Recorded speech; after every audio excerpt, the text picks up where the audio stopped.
Watch along number 2. What's going on, guys? Happy Sunday and welcome back to another classic pay-per-view watch along tonight, WrestleMania 14. This one was chosen by you guys when we did a poll a couple of weeks ago, and it's a big one. Austin era has begun. And today, for all the family and the channel members, we are actually up here watching the night after this show, the Monday Night Raw from the next night, March 30th, 98, where Austin gets arrested, X-Pac comes back, the nation turns on Farouk. I think Kaientai debuts, a lot of stuff we saw earlier on today when we were watching the post-Mania Raw for this show. But now we're here to watch WrestleMania 14, Undertaker and Kane, Kenny and The Rock. We've got the mixed tag with Sable and Luna, Austin and Shawn. What other big matches? Owen, Triple H, I believe, that big battle royal, all sorts of fun stuff. The dumpster match, it's going to be fun to travel back to 1998 as Ray Frand says. You guys know what to do. Go over to your Peacocks and pull up WrestleMania. Go to season 14, episode 1, looking at a 2 hour and 44 minute and 49 second runtime on this, according to the cock. So as I'm jibber jabbering, go on over there and get yourself all set up for us to begin this very memorable show back in the day. If I can just get my thing figured out there. Stop. There we go. Okay, we good. We good now. I'm going to say hi to everybody in the chat, shoot the shit a little bit, and then we will get going on WrestleMania 14. Hopefully you guys are having a great day wherever you live in the country. It's a gorgeous, beautiful, sunny day here in Southern California. A little on the chilly side for us, 57 degrees. But other than that, it's a gorgeous day with a lot of sunshine, and I'm ready to rock. I want to welcome brand new channel member, Anthony Matisse. Thank you very much, man, for joining the family. Welcome aboard. Appreciate you being here. Also, William Cullen's in the house. James Williams, good to see you, my friend. Go shoot James a follow over on the Twitters. The dude knows a lot of sports, and you're from my neck of the woods, right? Are you going to be in L.A.?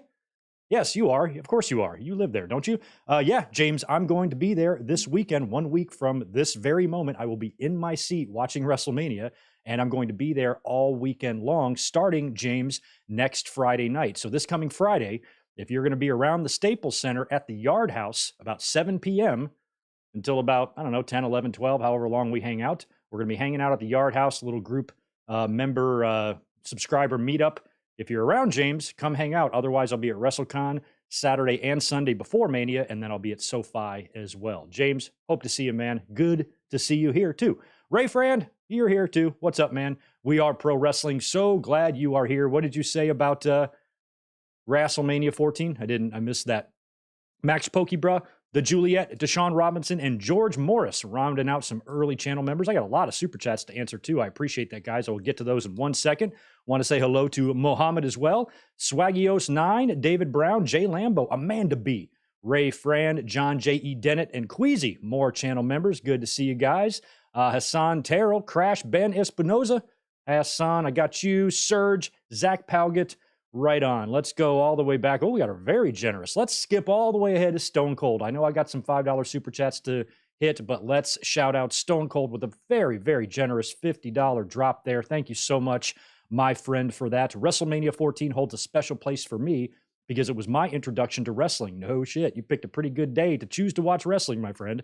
My dad bought a VHS copy from Suncoast Video and showed it to me and my brother. We have been fans ever since. WrestleMania 14 will always be my favorite for that reason. That, and those are the type of stories I like, because anything that really means a lot to me personally in wrestling or any form of nostalgia usually has a similar origin story to the one you're talking about. And I think that goes and rings true for a lot of people. Sometimes what you remember, a memory with your father, a memory with a family member or anything like that, or a friend, can really stick with you. And it does the same thing for me. And, I had one of those moments too. It was just many, many years earlier. So that's really cool that this is cool to you and special to you. And hey, I've got that VHS copy. Actually, I have two of them. I've got the real one right here.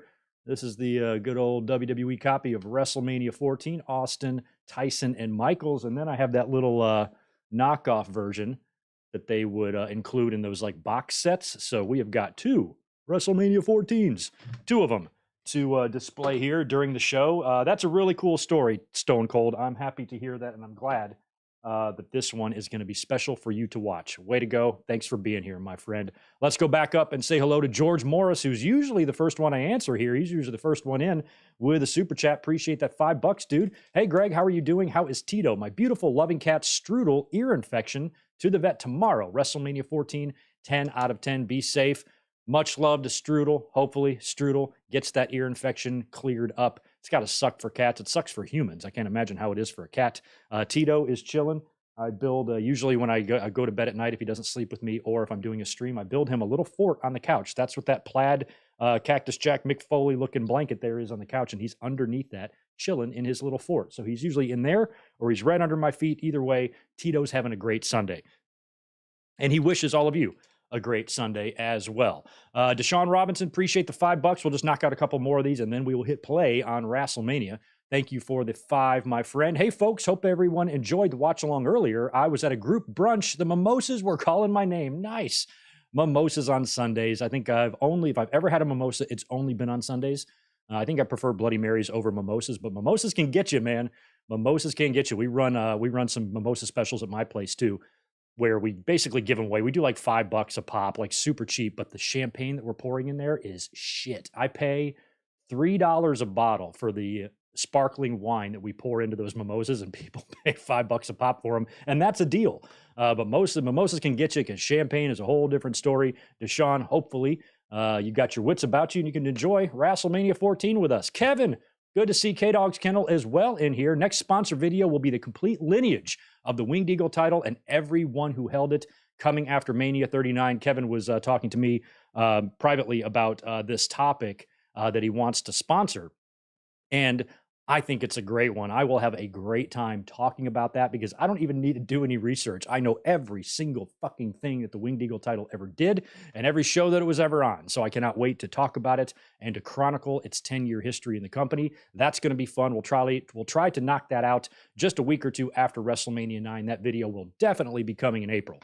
Just not quite sure when yet, but we'll be getting on that very, very soon. So that is kind of what's on tap. We've got JL and Tatanani chiming in here as well.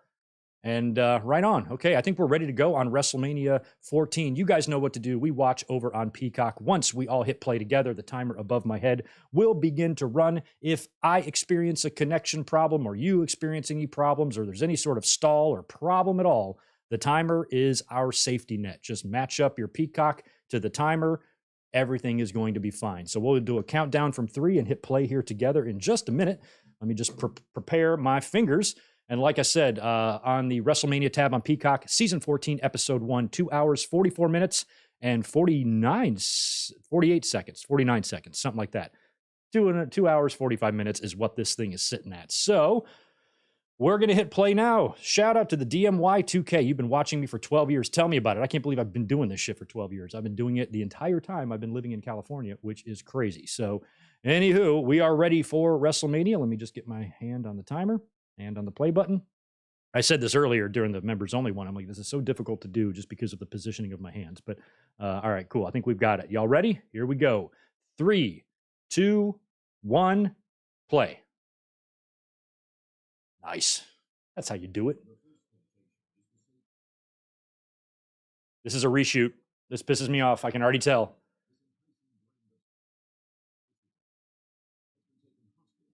Okay, this whole intro here is fucked up. The voiceover is way faster than it was the first night. This music is not the same either. Matter of fact, I have 3 copies of the show. I do have the pay-per-view copy of this right off pay-per-view. This sucks, man. This is not the music they use. This is not how it was. I hate Peacock. God.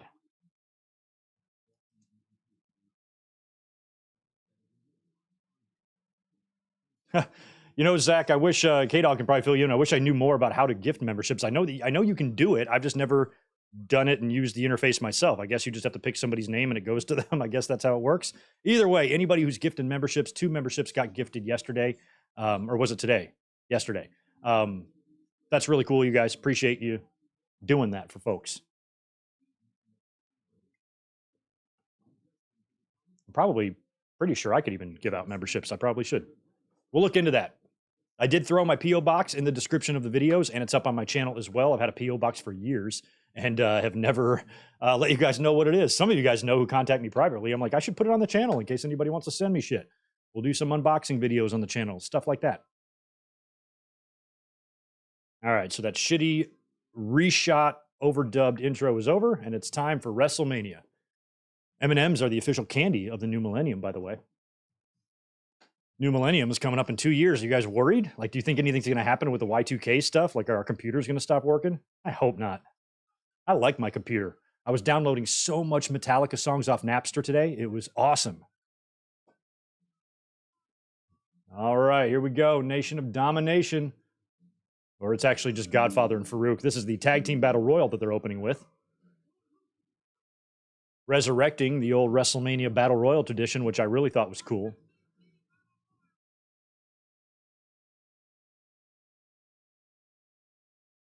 Good shot of what was then the Fleet Center, I believe. I don't know what it is now, TD Gardens or something, right?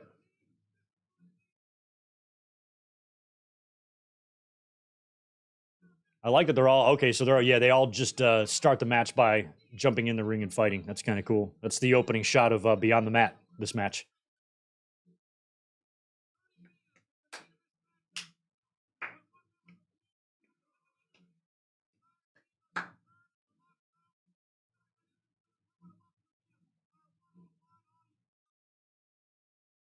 Lawler, even for WrestleMania, the fool can't put a shirt on.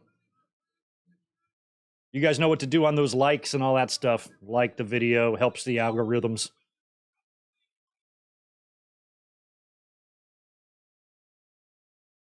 Oh, that's right. They weren't really announced.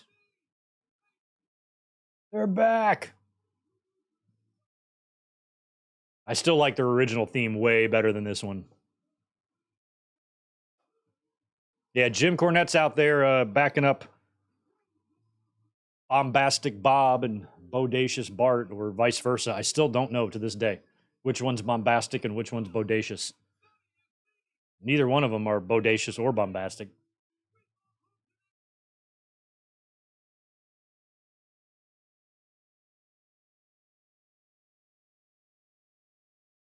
And so naturally, they're going to win. And this is a really weird time, too. I mentioned earlier today that I was in the building the night that LOD lost the tags to the Outlaws. But coming back here, and then what we would see the next night with Outlaws joining DX, by the time we got to Unforgiven, another show that I was at in Greensboro the following month, they would do the rematch with LOD and the Outlaws, but Outlaws were already like kind of on their way to being baby faces by that point, you know? And it was just, it didn't match. It didn't feel like the baby faces coming back to get revenge on the heels that stole their titles. It felt like two washed up dinosaurs being buried by the new team. I'll bite half of this gummy. I don't want to eat the whole thing. We could have problems. Zach Pauget, appreciate the $2. Axe and Sonny had heat. Axe. Axe is an axe and smash? Have they ever met? Jacques Rougeau. Yo, shout out. I forgot the Quebecers were back. I completely forgot the Quebecers came back. Were they called the Quebecers? Or were they called something else? They went to WCW too.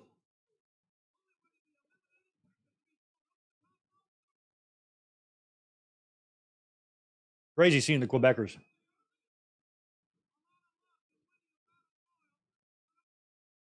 That's kind of cool. I never really even thought about it before that Jacques Rougeau competed at WrestleMania 14. Blows my mind. That's his first WrestleMania since 5. No, maybe not. 10. He was at 10. He was probably also at 8 as the Mountie. I forgot. He's been at a bunch of Manias. Don't listen to me. Oh, yeah. LOD was washed up when they took on Kane and RVD. That was cool to see him come out that night, but you knew in that match. It reminded me a lot of Taker and Kane versus Chronic. It was kind of like that. It just, no, they can't come back. They're done forever. Oh, yeah, they were the amazing French Canadians in WCW. Thank you. Yeah, because the outfits they're wearing here was more what they were wearing in WCW when they were the French Canadians.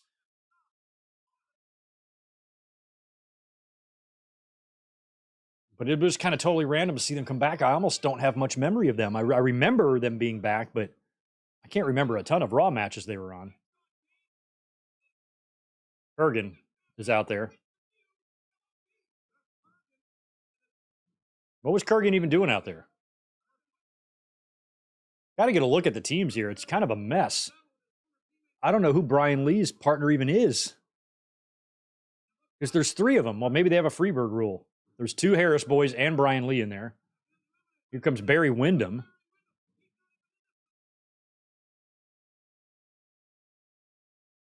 Shout out to Barry, who was... Oh.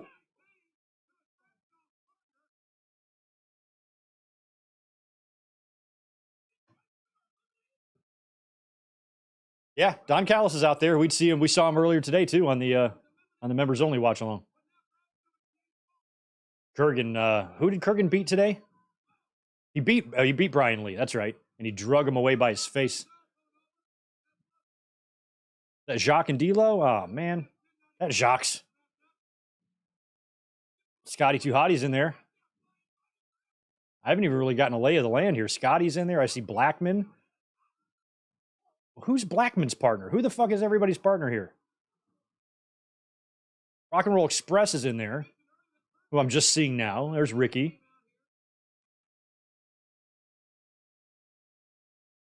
Looks like the Bariquas are in there. Oh, Kurgan is out. Who was that big guy that landed next to him? Now we might have are the Blackjacks in there? We might have the new Blackjacks. No, I don't see either one of them. Oh yeah, the Barry Windham was one of the new Blackjacks. So I don't know what's going on. I've never been more lost in my life. There's like 5 guys in here whose partners I don't know who they are. There goes Southern Justice. Have they become Southern Justice yet? Yeah, that was the previous year. No, that would be this year. That would be this year. No, maybe it was last year. With when Jarrett was the NWA champion, they were like Southern Justice. Wow.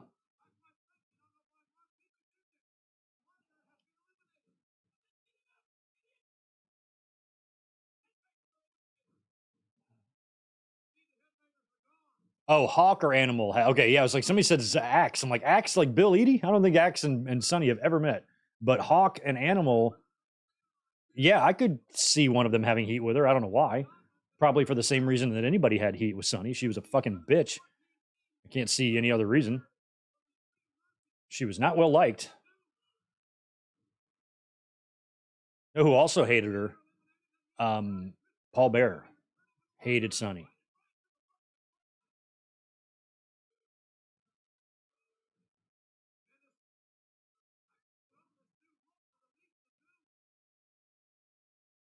Animal in short tights. I can't get over that either, I guess. They're not even matching. Hawk's got the long boys. And there go. Oh, God, this is so terrible.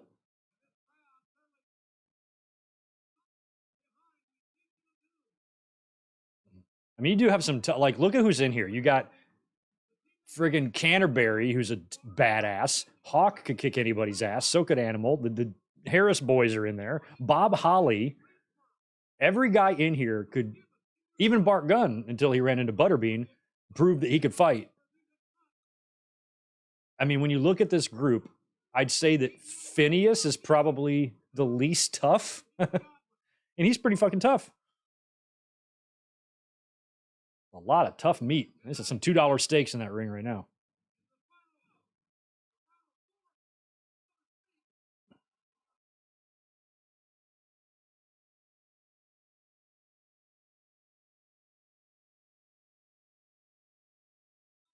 Zach, you're getting Zach's and Smash and LOD mixed up.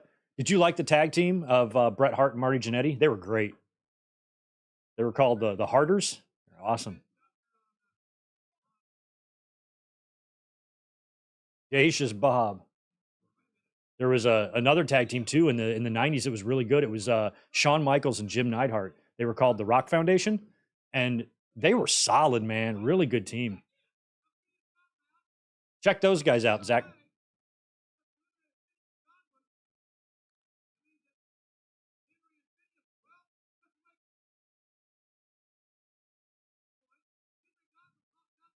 I think Butterbean would give Meneos an Ellie. I think you're right, James. Have you ever seen this one of the Jackass movies? I think Knoxville fights Butterbean in like a JC Penney or something. And of course he gets his ass kicked. And then when he's like being tended to and getting stitches, he's like, "Is Butterbean okay?" Like, yeah, we think he's okay. He survived this encounter. Look at Sunny. She's hot. Shut up, Lawler. God.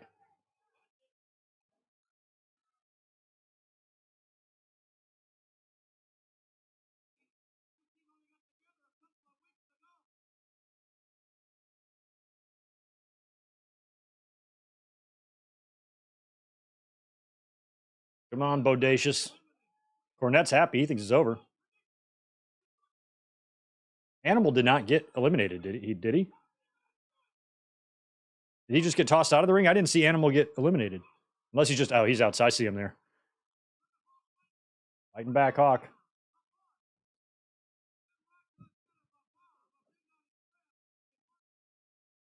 Yeah, Hawk was unfortunately a bit out of shape here.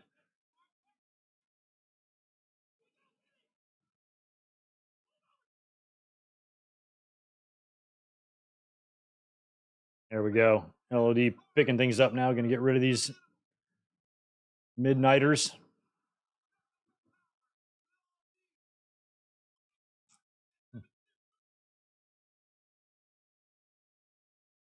Big boot to Bob. Here comes Bart. He's out.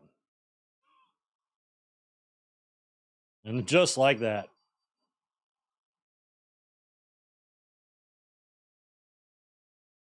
And they are back.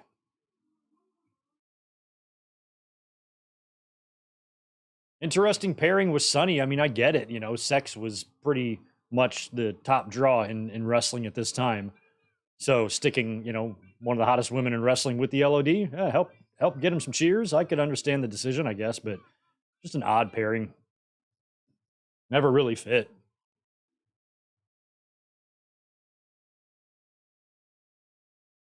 A new hairstyle.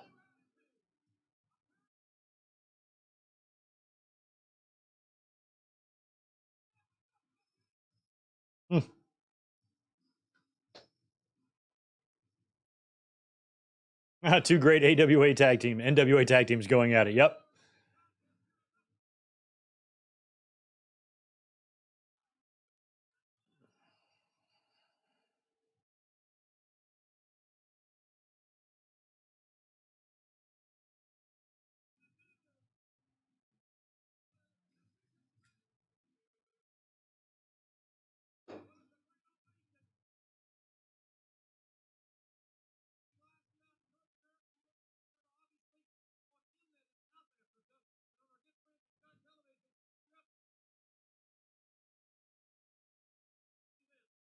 Hmm. Yeah, good point, Zach. Stacy fit perfectly with the Dudleys. Sonny, not so much for LOD. Oh yeah, the DX public workout. This is the one thing. This is the one that Sean walked out on.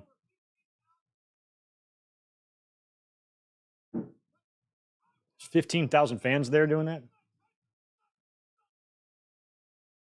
Kissed him on the head. Philbin 911. Yo, who is Philbin's guest host? Is that Vivica Fox? Oh, I love her. Is that her? Is that Vivica? Show more Vivica.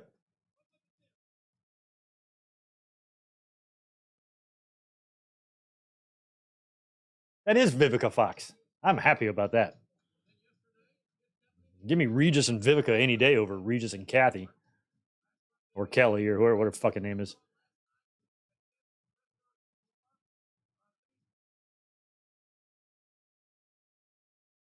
Oh, wow. Champions Restaurant and Bar.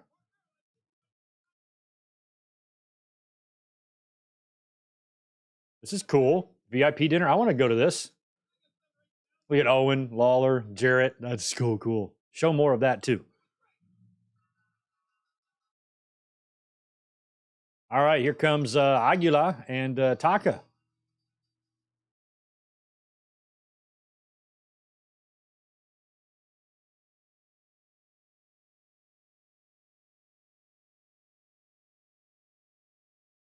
I mean, this was the best light heavyweight match WWE could showcase at this time. I mean, they had nobody in their light heavyweight division. They had some talent coming in, but they had like WCW, like I said earlier today, they got everything first, got to everybody first, and there was just slim pickings left for WWE. You had a couple of good ones, like S.A. Rios here, like the Takas, Scott Taylors they could bring in. Great Sasuke came in for a one-off, but WCW had all the talent, man. And the next night on Raw, as we watched today, we'd see Taka get attacked by Dick Togo and Funaki, and I think that was Terry Boy.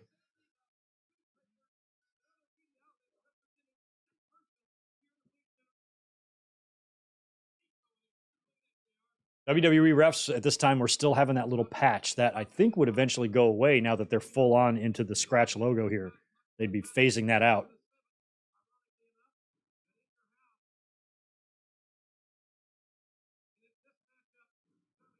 It was weird how NWA and WWE did the referees. I remember like back in the 80s, I'm pretty sure in the NWA, the refs wore stripes. And then in WWE, you were getting the powder blue and the bow tie. And then in WCW started doing the powder blue and bow tie, and WWE went to the stripes.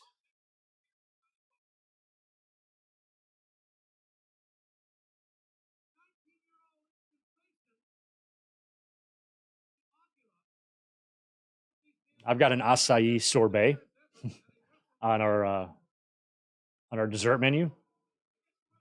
Like, do you have what kind of sorbet do you have? I'm like acai, like the moon salt. They don't know what I'm talking about.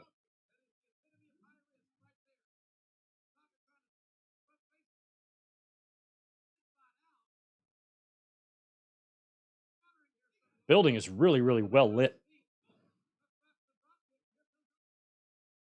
Oh, he's gonna go. Takas, this is one of his favorites. The running. Taka still doing stuff, right? As far as I know, Taka is still wrestles or manages or does something. Hard to believe this is 25 years ago.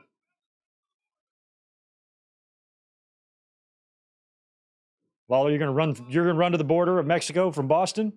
It'll take you a while. It's a bit of a hike. Yo, shout out to Bill Apter, who I can catch at ringside. I think right there. Yeah, that's Bill. That's Billy. There's Carlos and Hugo and Tito.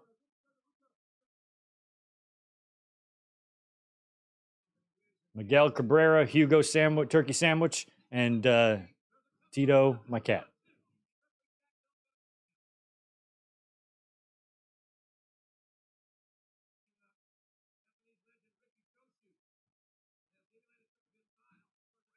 Oh, still with the old gym mats on the outside. No, none of the crazy stuff yet. Look at those little shoes Taka's wearing. Are those like Asics? Little tiny ass shoes. Remember Asics? Do they still make Asics? Nice arm drag. He's gonna run up the ropes here. Turnbuckle.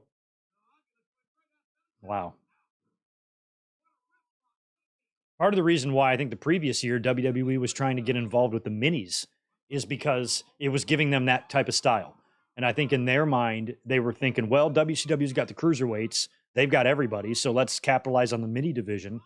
And that can be our version of that. I really think that's what their original intent was. But the minis never worked out either. God, Taka's got to be careful. He came down, buckled on his ankle and knee there.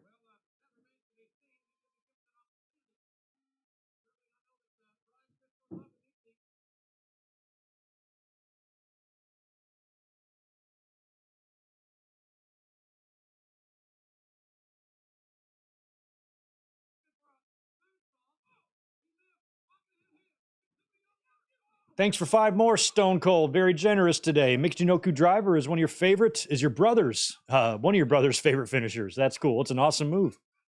God, Taka Michinoku doing a Michinoku Driver. What are the odds of that? Did you know that Lou Gehrig died of Lou Gehrig's disease? Like, what are the odds? Crazy, man.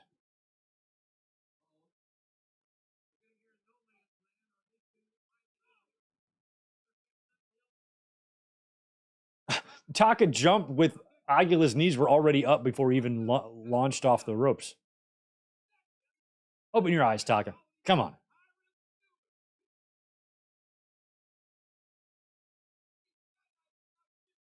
Oh yeah, I guess those more resemble just regular straight old wrestling shoes than wrestling boots, like amateur wrestling shoes. They look like Asics.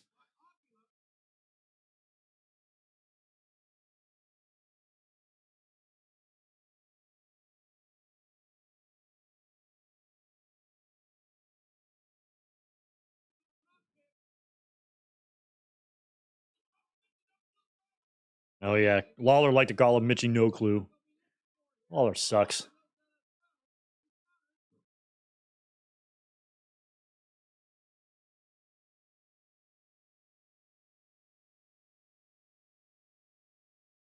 Ooh, missed the moonsault. Nobody home.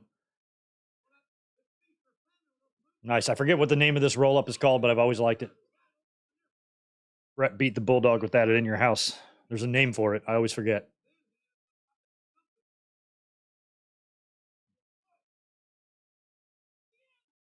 Oof. Would they ever do? Certainly they did. There's a Michinoku Driver. Anyone. Would they, do we ever get a Taka Michinoku and S.A. Rios match when they repackage Aguila? And I remember when Taka signed, like Vince was even there for the signing. Like they were so fucking desperate for any piece of talent that they could get their hands on. Vince made a big deal about everybody.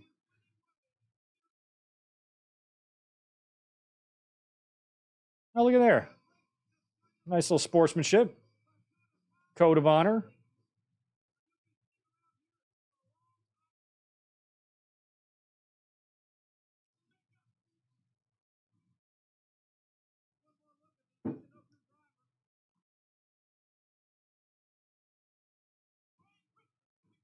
Only Brian Christopher could kick out of that. He's the only man strong enough.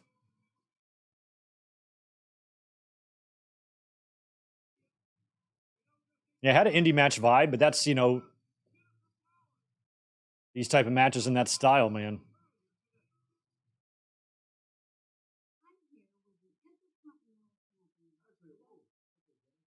Look at the Rock's jeans. Guys, look at Rock's jeans. Do you see it? Guys, look. Look, see? Guys. They're stonewashed. They're they're stonewashed. Guys, look. Guys. The Rock. It's beneath the Rock. Now, this is Jennifer Flowers. This is one of when Bill Clinton was president, I used to call him Bubba. I just like calling him that. I was actually pro Clinton. It's just I called him Bubba because he was a gross pervert. And I think Jennifer Flowers was one of Bubba's women.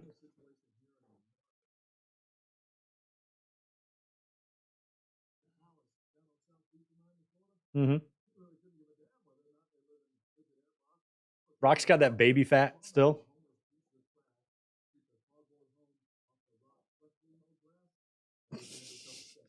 As long as these homeless pieces of trash keep their cardboard boxes off of the Rock's freshly mowed grass. Give me more of that.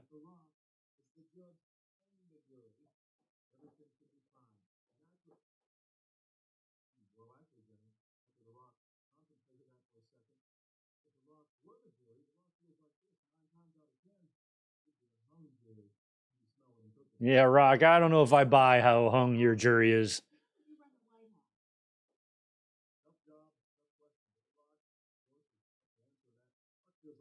The people's jeans.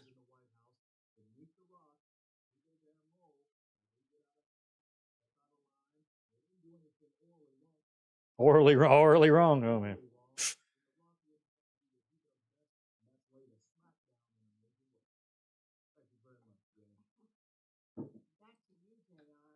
Back to you, JR. Well, I'm glad they didn't get Monica Lewinsky. Was that going on yet? Yeah, I think it was. Oh, yeah, definitely. By 98, it was definitely going on.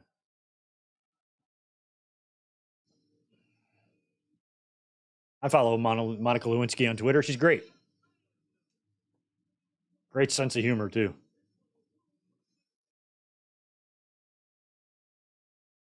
All right. Here we go.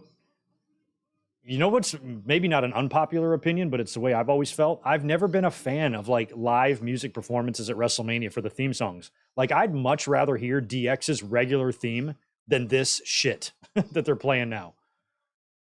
Those ladies like it.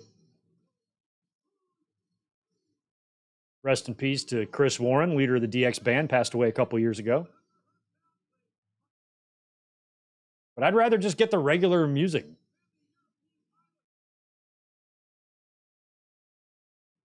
And this is about the end of this, too. I don't think Triple H would ever wear this robe again. I mean, maybe he would. Maybe he would at Unforgiven against Owen when they had China in the shark cage, but maybe he was still wearing that stuff. He might have still been wearing those robes.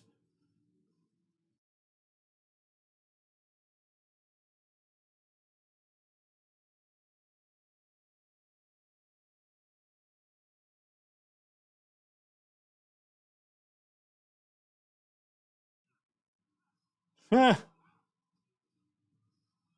You're supposed to do two more. Triple H, you did two more suckets. You missed. They didn't have that pyro timed out yet. Oh, yeah. Owen was still hurt at this time. I forgot.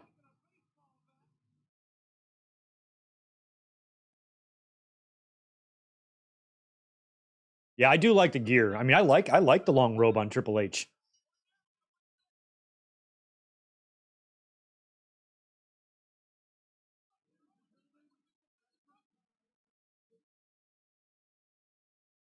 Oh, yeah. His exercises authority. China's got to be handcuffed to Sarge, which is so stupid because China could beat the shit out of Sergeant Slaughter. Oh yeah, the DX band sang the national anthem. They didn't do America the Beautiful this year. That sucks, man.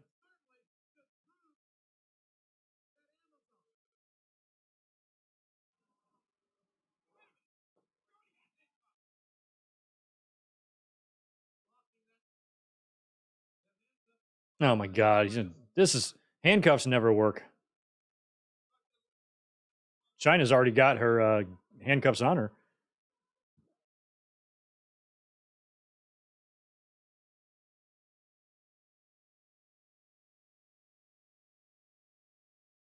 Why didn't they just handcuff China to the ring post or duct tape her head to the ring steps so she can't move? Would have been way easier.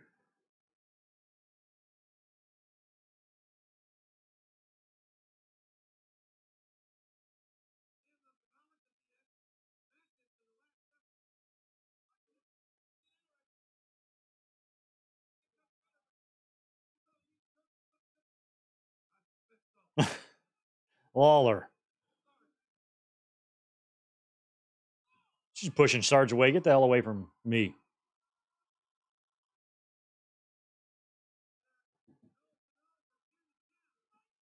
Chin to chin for real.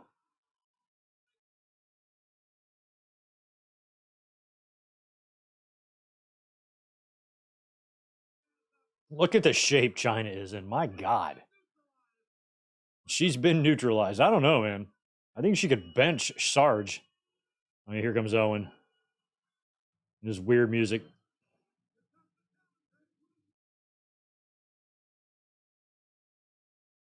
Here comes Owen. Yeah, he's limping, man. I mean, Owen had to gut this WrestleMania out. He is still not completely good to go.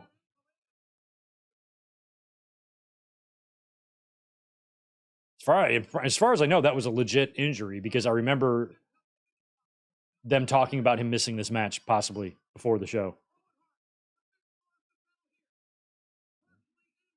Yeah, I mean, this kind of sucks because I kind of thought we were setting up for an Owen victory here, but I guess I didn't recognize the writing on the wall that, yeah, you probably need to have Triple H win here. Otherwise, it's going to be a very bad night for DX, and Triple H isn't going to have much to say tomorrow. So if he's at least victorious here, he can take the reins on DX. Makes sense looking back. But at the time, I kind of thought Owen was set to win the title. And he had already been European champion once before and did pretty damn good at it. Or no, actually, he did not win the European title, did he?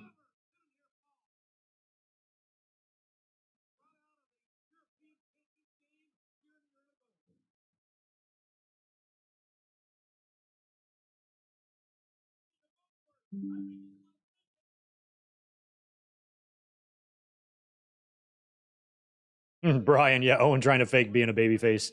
It was so bizarre. Like when he came back at the end of '97 and confronted Vince. Oh, and Sarge stopped her.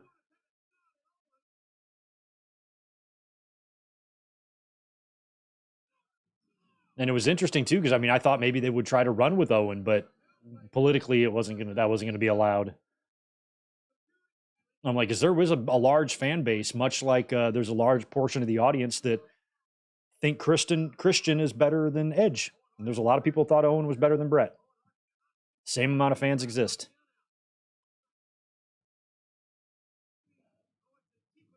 Triple H had hit the tanning bed that morning, obviously.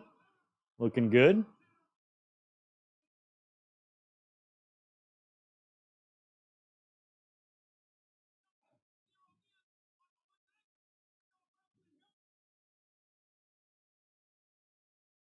What's up, Chris? People should take Owen Hart's catchphrase and use it in their daily lives. Yeah, no kidding. Think of the tag team that Owen Hart and 1995 Fatu would have made. They would have made some changes. Lots of them. And I'm out there changing everything.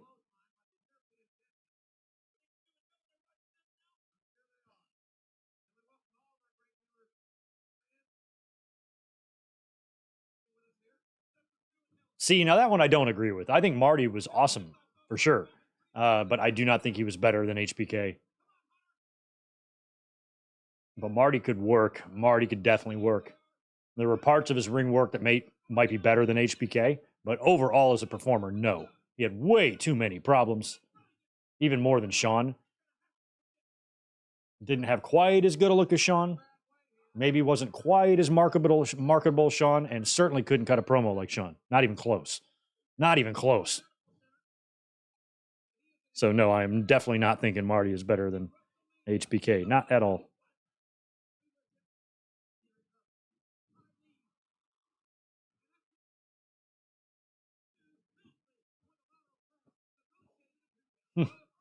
Look at China. People never get. I mean, China deserves a lot of credit for never breaking.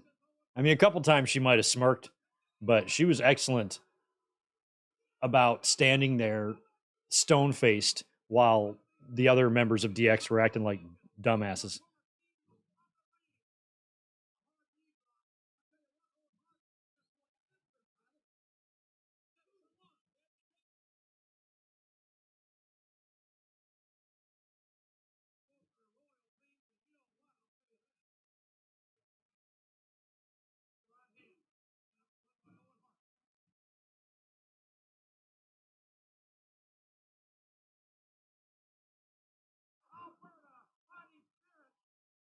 And they still have the old WWF logos on those turnbuckle pads, too. Ooh.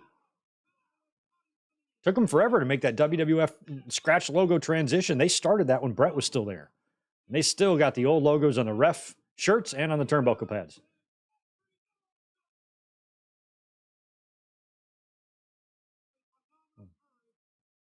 Owen busted open on his nose there.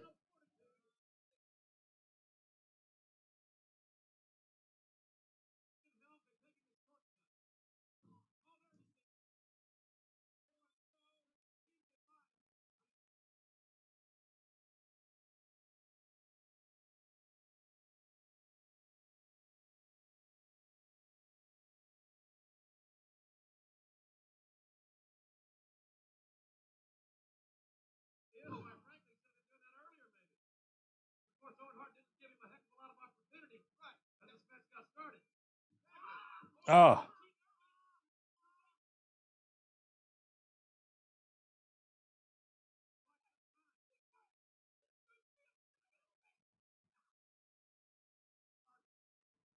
oh man, yeah, the bridge of his nose is really roughed up, and he's got a bad ankle. Owen's got to be all sorts of uncomfortable.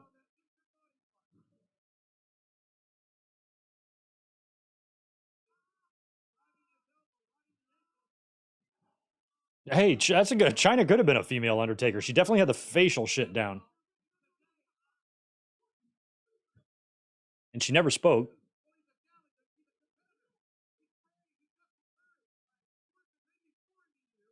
Hmm.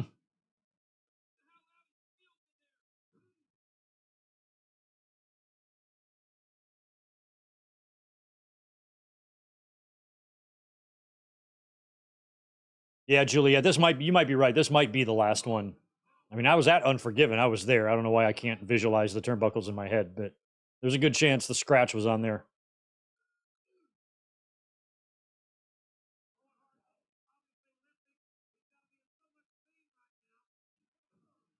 Which that's kind of cool. That means I was at the first pay per view that they ever used those. I had that other side jackass shirt.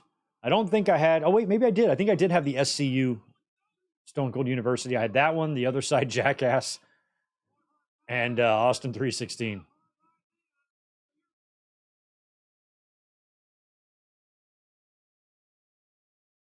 I had a DX shirt as well from this time period. I had an NWO shirt.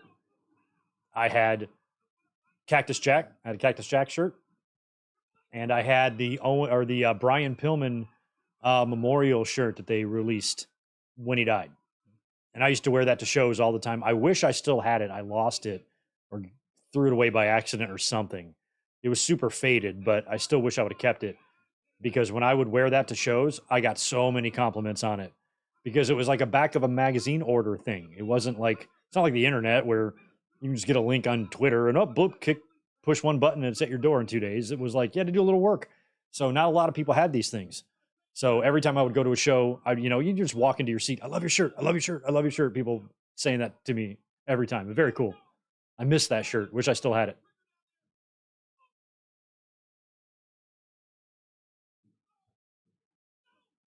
Kick out by Trips.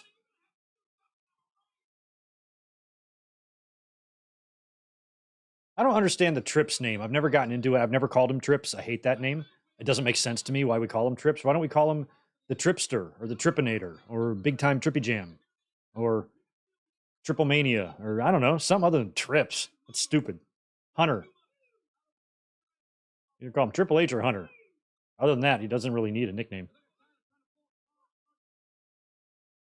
Come on. Come on, China. Kick his ass.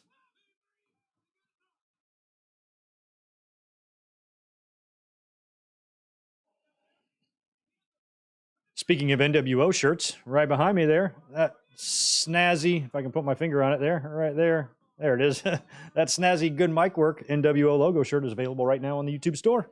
You can pick one up. Pleasantly surprised with how many shirts have been sold since I started that. So maybe I'll see a few of them at WrestleMania. I was like, I sold more of those than I thought. That's kind of cool. So thanks to anybody who picked one up.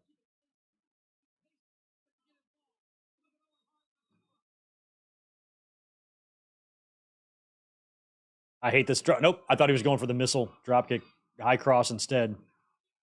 Jeez.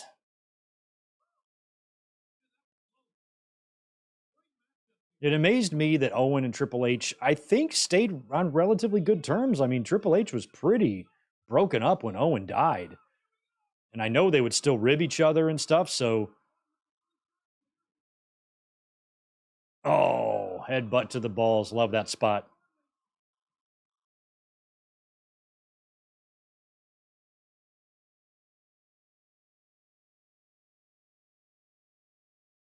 Why are you so biased?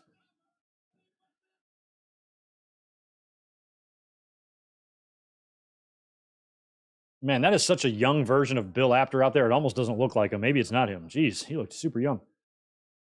I see George too, the other photographer that we see a lot. George Napa Naga not gonna work here anymore. Can't remember what his name is.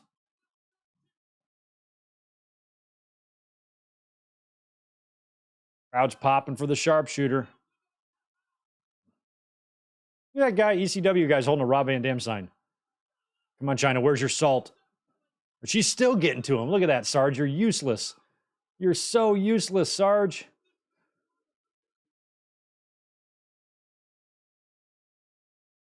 We're just trying to get the powder. She got it tucked in.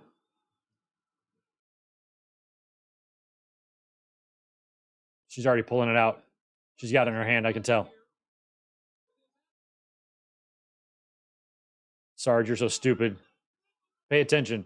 Boom.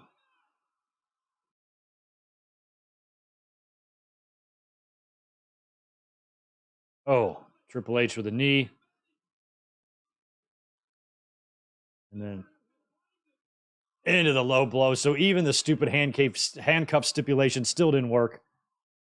Triple H is going to win anyway.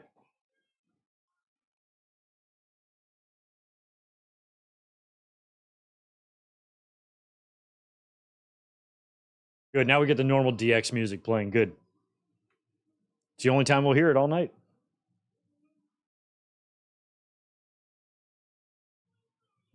Look at her making her. She's like, take these damn things off. He's like, all right, all right. Does Tim White not see all this white shit on the floor? Yeah, Sarge had one job.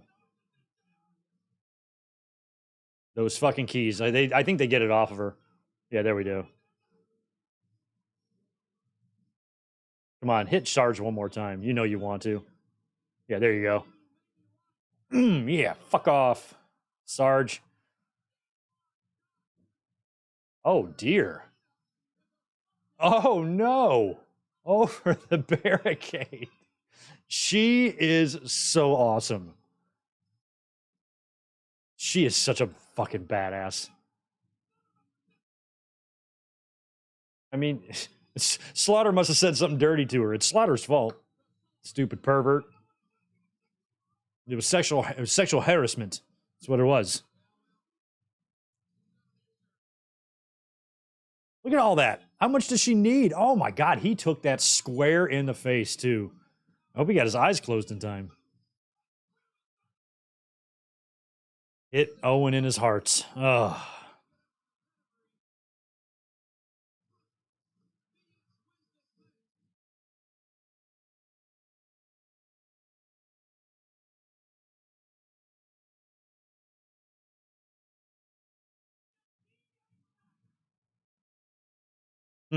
Now she tossed him into the media section. I didn't realize that's where they were sitting. Right into the lap of James.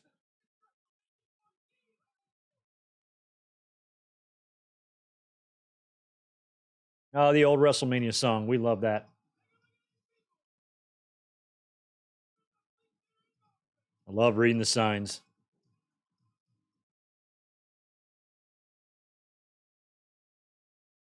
I love when fans make whoop ass signs, but they spell whoop WHIP whip ass. I'm gonna open up a can of whip ass. It's not whip ass, you dumbass. Whoop hoop ass.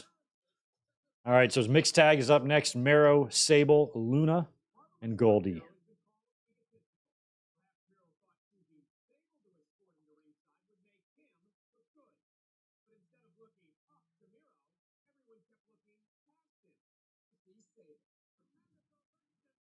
I mean, other than Austin at the time, I think Sable was number 2, most popular in the company. I do. I didn't understand it.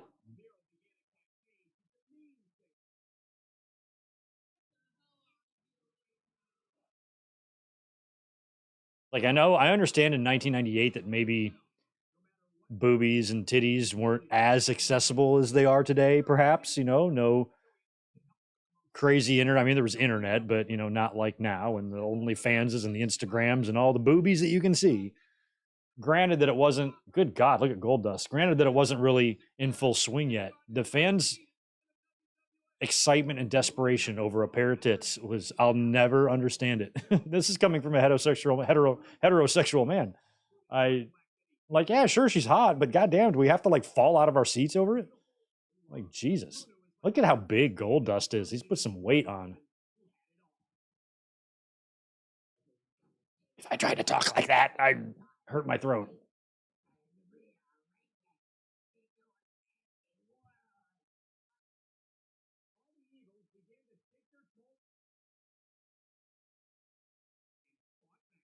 She lost her gentle demeanor. The shit that Dustin was wearing.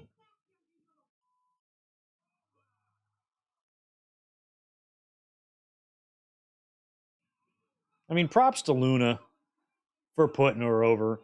I equate Luna and Sable a lot to Ravishing Rick Rude and the Ultimate Warrior. You know, somebody who really knows what they're doing, trying to put over somebody who doesn't. And Luna deserves credit for that.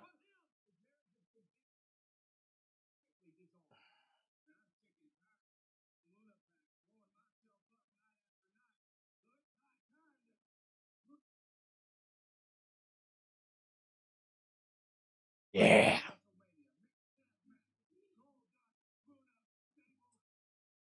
Oh yeah, I understand that, Jay, that she's super smoking sexy hot, but how depraved do you have to be to just the thought of a tit makes you go into full war road warrior pop mode? Like it just even back then it was weird to me.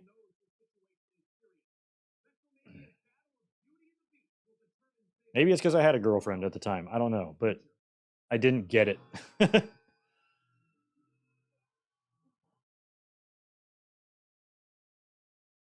Look at these two. Holy shit.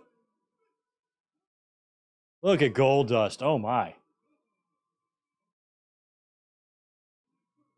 Goldust here was already a 7 or 8 year vet. It's 25 years ago.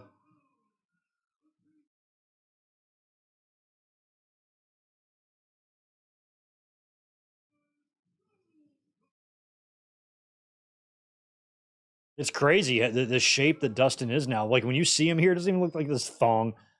He's got this like onesie bodysuit over top of his other bodysuit. It's like negligee teddy looking thing. Yikes.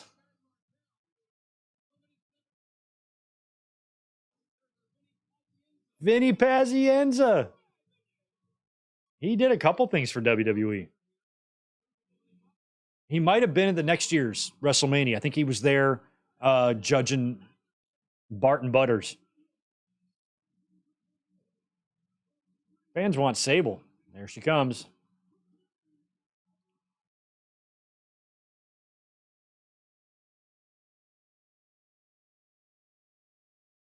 I don't know what Vince told Goldust backstage, but Goldust looks way better now. He's slim. DDP Yoga has done him wonders. He's probably more agile and has more mobility than he has since before these days.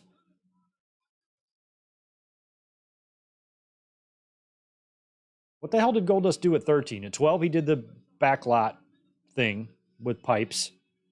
And then 13, what in the hell did he do at 13?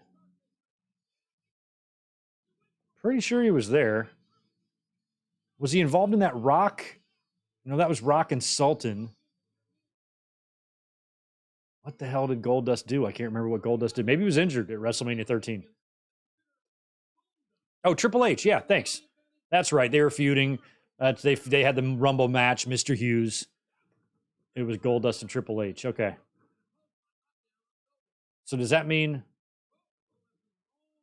So was Triple H IC? No, Rock would have been IC going into that against Sultan. So that means Triple H and Goldust was just a match. I guess to blow off that issue. They had been feuding for a few months. That's right. I don't remember. We haven't gotten to WrestleMania 13 yet. We haven't watched that one. Maybe next year. Luna's bolting.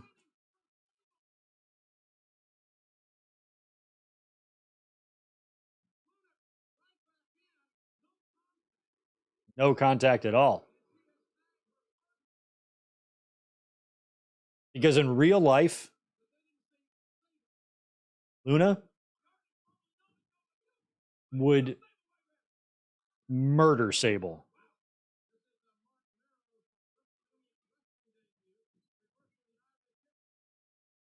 Wow. Goldust was good at taking those backdrops.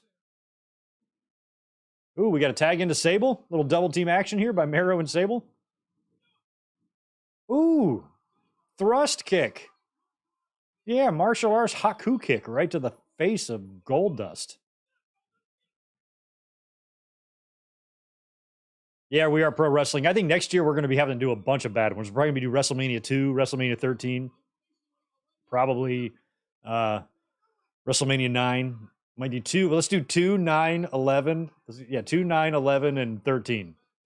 What a month that will be. Painful month. We got to do them, though. We got to get to them at some point. We got to do all the manias before I die.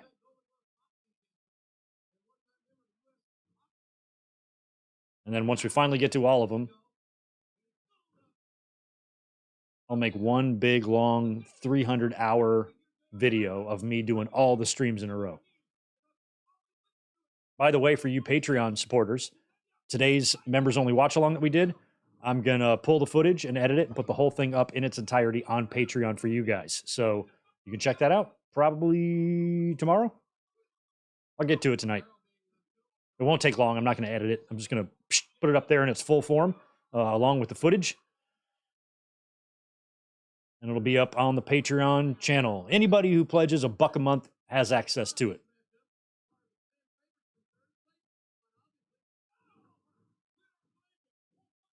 All right, I'm going to go get another Frosty Stella because I'm out. And I'm going to take this with me.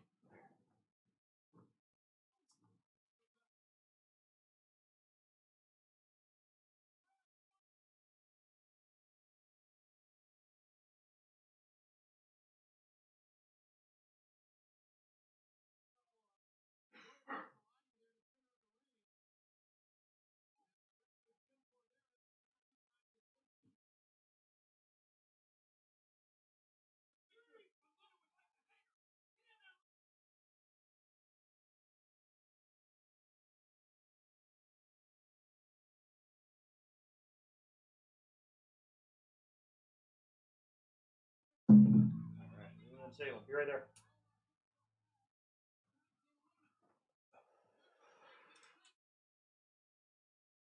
Oh.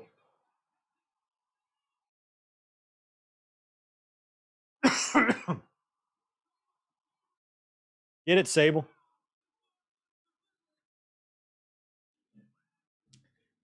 She's got, that's unbelievable. She's laying in them kicks. And a Beal. Sable. Going full Cesaro here. Jesus. Oh, good job, Luna. Good. See how Luna knew where she was, that positioning, backed herself right up, took that bump, and even when they almost botched it, she still got herself over. That's because she's a professional and Sable's not.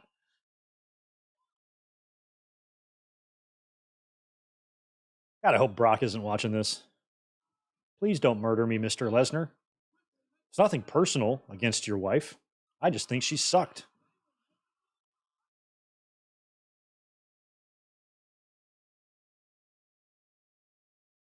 What's up, Victor? How was WrestleMania 14 so far? Good, but a lot of us are very nervous about the main event because we really hope that Austin wins. I mean, I think it's time to pull the trigger on the guy. He's super over. If I'm WWE and Vince McMahon, I'm putting him over Shawn Michaels.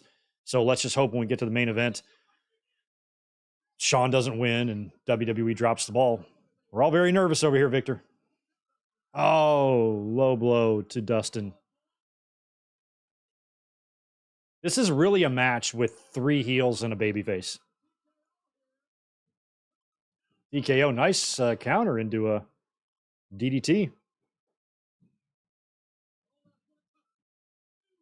Well, Luna and Medusa, that's a match. There's no, either one of those ladies could job to the other, wouldn't be a big deal because they're both pros. Sable, though, is not. But yeah, Luna was putting over a lot in WWE.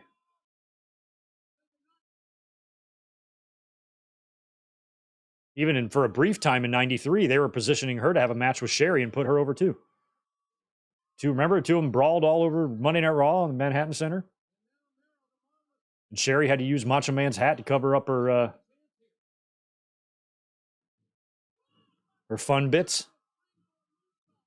I remember thinking that was very cool because like Savage like give me back my hat, but I'm like Savage and Sherry together in an interview is very cool. 3 years, 4 years after they were together, I just thought was really cool, and I'm like, look at what we're watching. Nobody besides me thought that was cool that Randy Savage was interviewing Sherry on Monday Night Raw, given their history. I thought it was cool.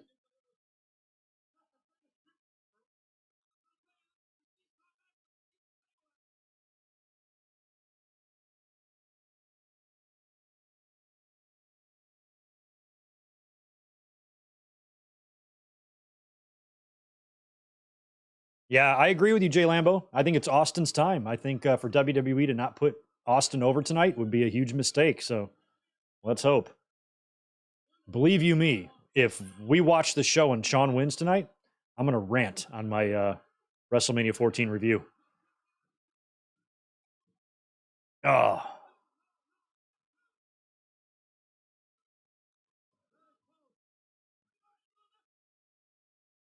it has got to be hard to muscle up Dustin Rhodes at this weight.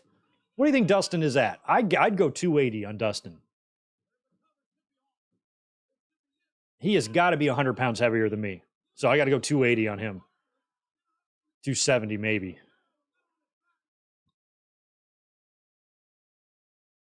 Abel made the tag. Come on. He's got Gold Dust covered. Come on, Corderas. Turn around. Turn around, Corderas.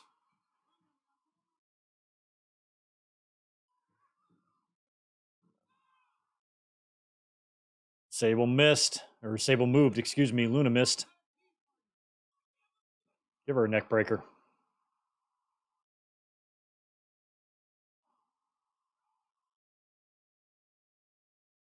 Oh, and she kicked out. It is funny how Mark Marrow's TKO is basically a combination of the F5 and the RKO. And then Sable is married to Mr. F5 himself. What is it with Sable wanting to be with dudes who have that finisher?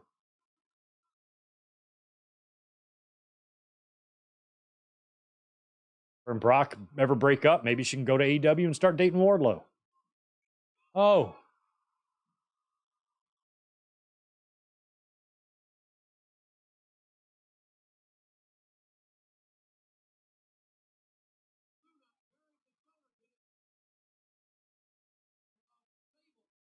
the ripped midsection. How do you know? There it is. TKO. She hit it. One. That's going to be it. And you get Sable's music playing to finish. Look at how happy Mark is.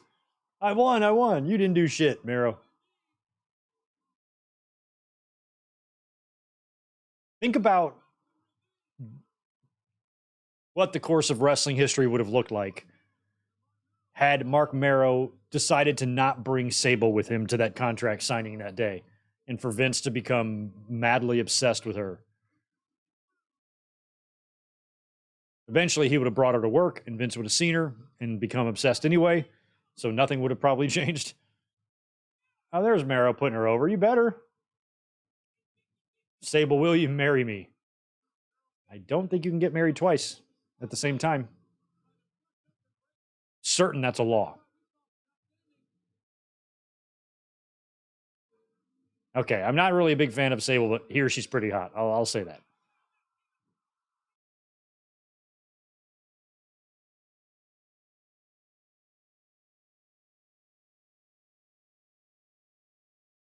That's right. That was Sable's first match, technically, and she won with authority.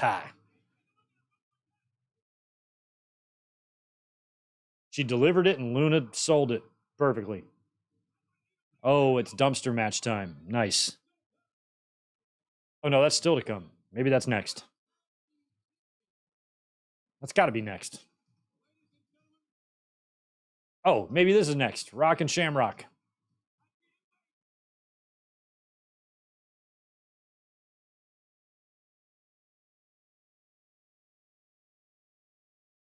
Classic IC. The final night.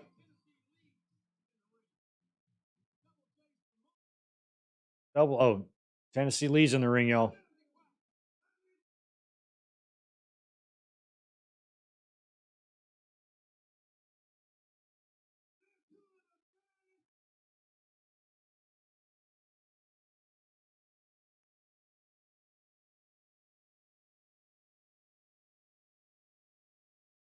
Oh, he's coming out with Jennifer Flowers. What a weird celebrity to get for this.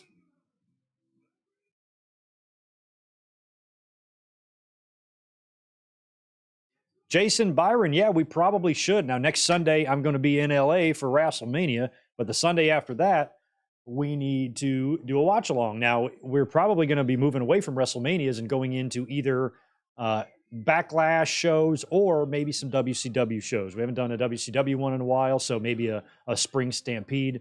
I usually like to keep the watch alongs consistent with whatever month we're in. That usually tends to be the easiest one or the easiest way.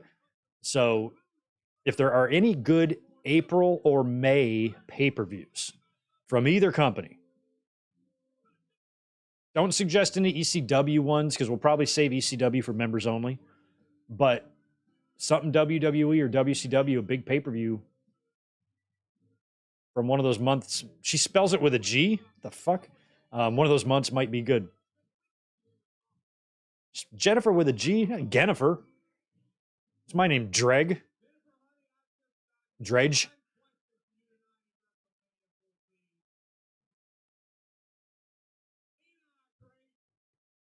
Ain't I great?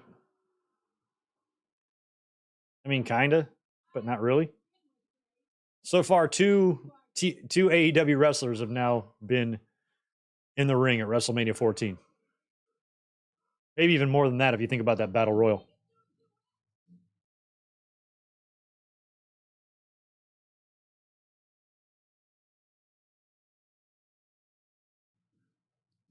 Why would Jarrett even be out there for this? I guess just to escort her. It's funny that Jarrett's out there for an introduction for an IC title match, one that he hasn't been involved in himself at WrestleMania. The Rock.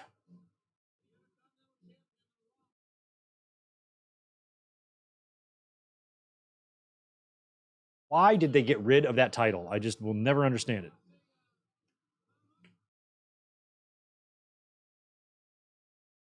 Nation.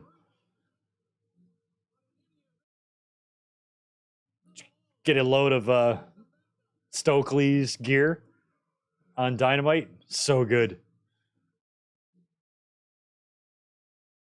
What did he try to give as a doctor's note? A Chipotle receipt or something? That was hysterical. It's one of my favorite parts of all of last Wednesday. Oh, this was great. This was the shot to the face. Oh, God. That's one of my favorite chair shots of all time. I watched that live with my roommate. See, now Rock, he did that on purpose. Look at his face.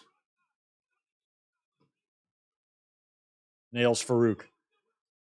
But when, and my roommate he watched wrestling with me. He even went to a few shows with me, but he was way more of a casual fan.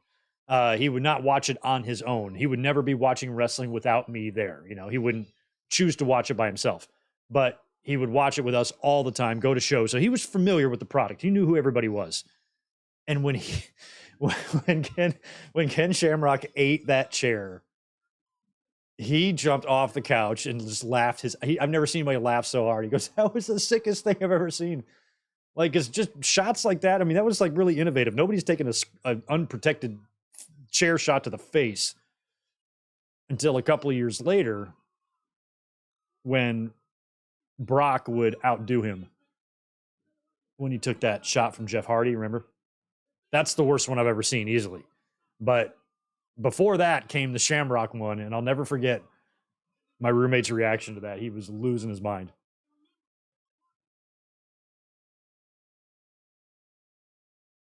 It was so awesome being in your 20s during this time period because you're an adult, you're living on your own, you're having parties during all these pay-per-views, and it was just great. I'm glad I was 21 for this and not 12.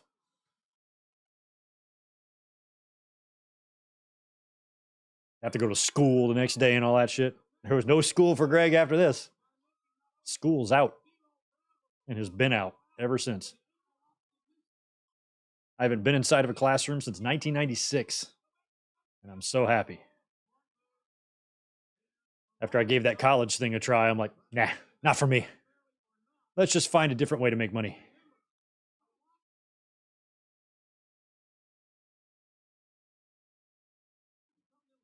Come on, Kenny. I thought this was going to be the blow off of their issue, too. I thought not only was Owen going to win the title, I thought Kenny was. Because I forgot what they did at the Rumble, but they had an IC match at the Rumble, right? And I think they did a similar finish where, like, Shamrock won, but it was reversed or something. Something like that. Or maybe it was just a DQ and he got screwed out of the title. But here, I think he full-blown wins it.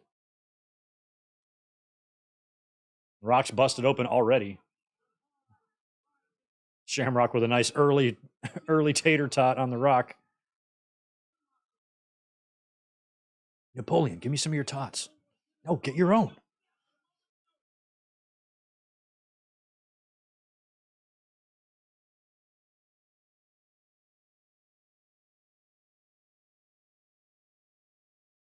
Regina, you were in senior high? What's senior high? Is that like junior high?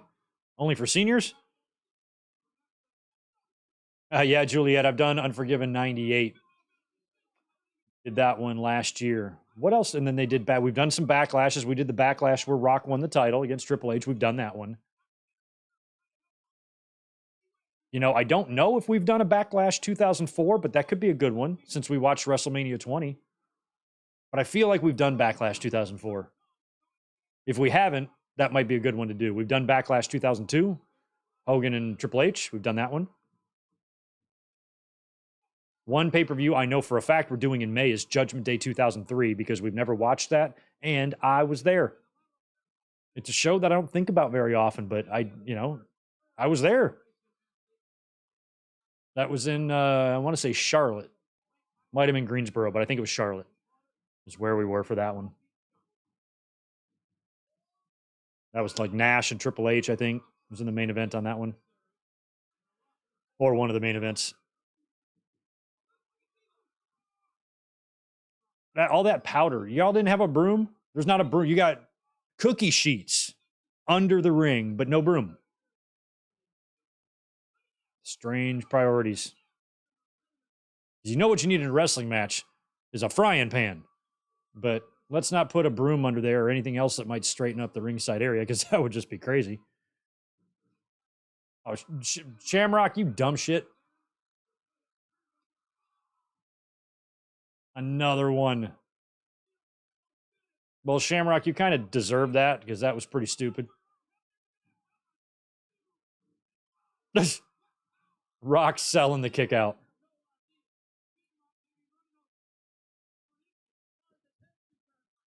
Okay, fans, We Are Pro Wrestling. You'll be a good one for this. Oh, that's a good one. Backlash, speaking of you, Backlash 2001. Yes, two-man power trip.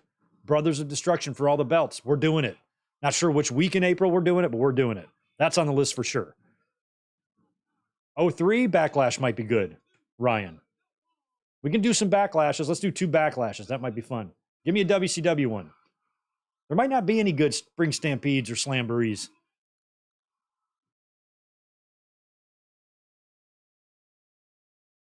But We Are Pro Wrestling. Who has... Oh, he's tapping out.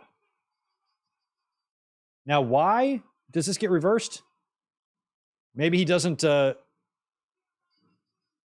He just won the Intercontinental Champion. Here comes the title. Here comes the Nation. Shamrock's going to take them out. Probably put the ankle... Yeah, he's going to put the ankle lock back on Rock, and then ref's going to reverse it. So, who has wrestled Brock Lesnar and Ken Shamrock on pay-per-view for championships? Are there any other people who have done that other than The Rock? Shamrock and Brock. Here comes Farouk. Look at that. He's not going to do nothing.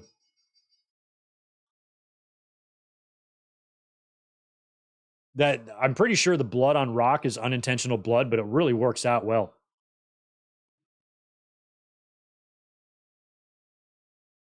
And Farouk just walked away here. Okay, so we watched the nation split up earlier today. I kind of forgot that because it felt like Rock and Farouk were kind of on good terms. Got the blood on Rock.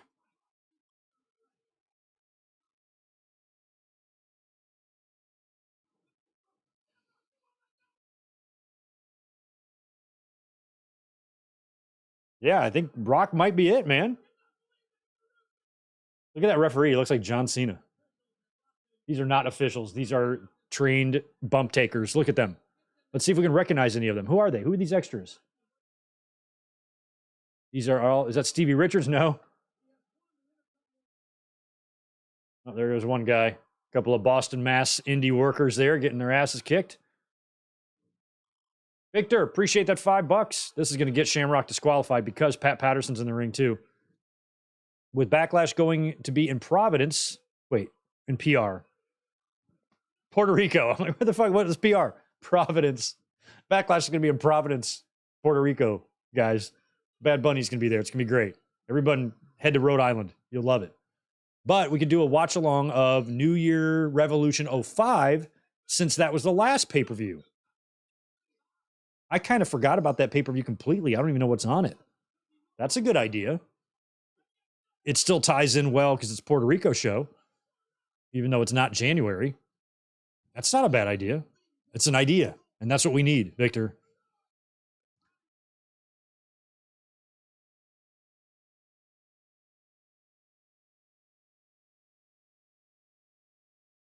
Yeah, no, We Are Pro Wrestling, I was trying to remember the show that had the Savage DDP match. Is that the one that was kind of like the Falls Count Anywhere where they're brawling everywhere? That was a good match. I ordered that on pay-per-view that year. Have it on tape. Still do. Watched it with the very same roommate I talked about a minute ago.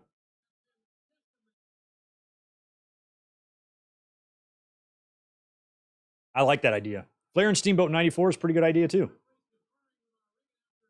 Maybe 2 backlashes and a spring stampede. We'll do some polls. We'll do some YouTube polls. So did they reverse the decision?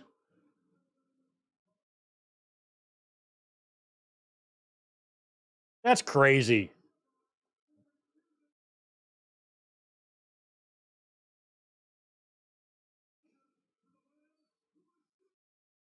So to the man who is still, I've never liked that stipulation. Like, I'm cool with a swerve finish to get heel heat. I'm perfectly fine. Look at Rock holding the belt up. But goodbye, Classic IC. But I'm not a fan of how they actually have the match end cleanly and legitly, only to take the belt away from him and give him back to the champion. That's something you should do the next night. Let Shamrock do all the crazy shit he's going to do, leave with the championship the next night on Raw. They're going to say, due to your actions last night, we're fining you, suspending you, and stripping you of your title because all that shit you did is against the rules. But for a referee to make that type of call, I wouldn't think the referee would have it. Oh, wow.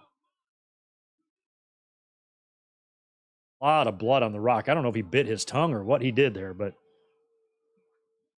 loosened a tooth.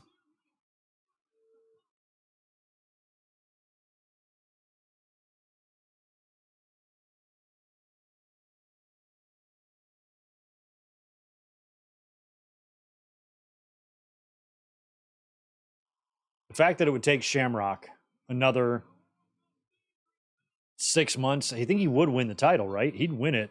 Rock would hold that title all the way to SummerSlam, right? He'd drop it to Triple H in the ladder match. Triple H would get hurt, forfeit the title. Kenny would win the tournament for it, I think, is how that all went down.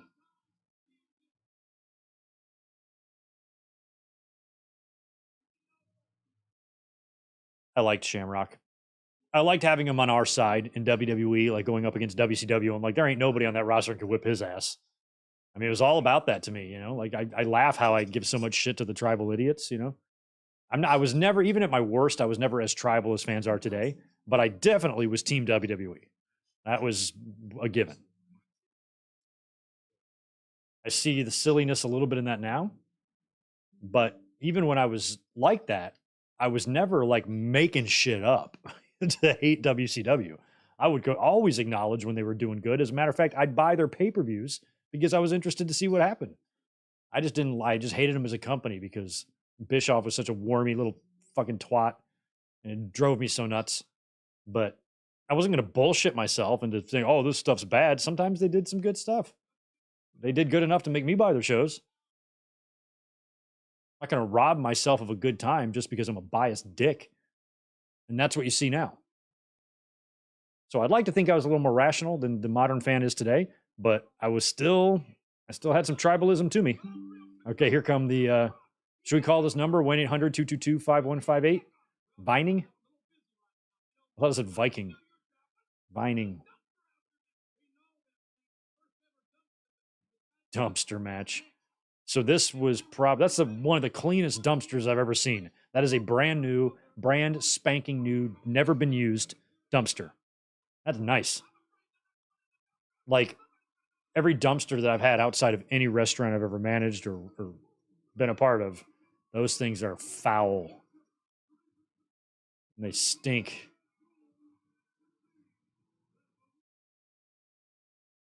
All right, this is WrestleMania numero dos for Terry Funk, who last wrestled at WrestleMania 2 against JYD and Tito, I think.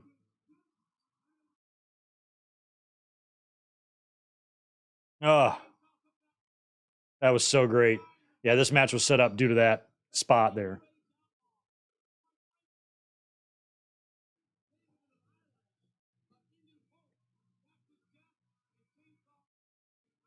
They did a good job selling this. One of the things I liked about that Chainsaw Charlie and Mick Foley dumpster bump is I'm pretty sure like Sonny was out there, and it kind of gave the impression that like, oh shit, this is really bad. Or so I just liked it, because Sonny's got the ECW connection with Terry and all of that.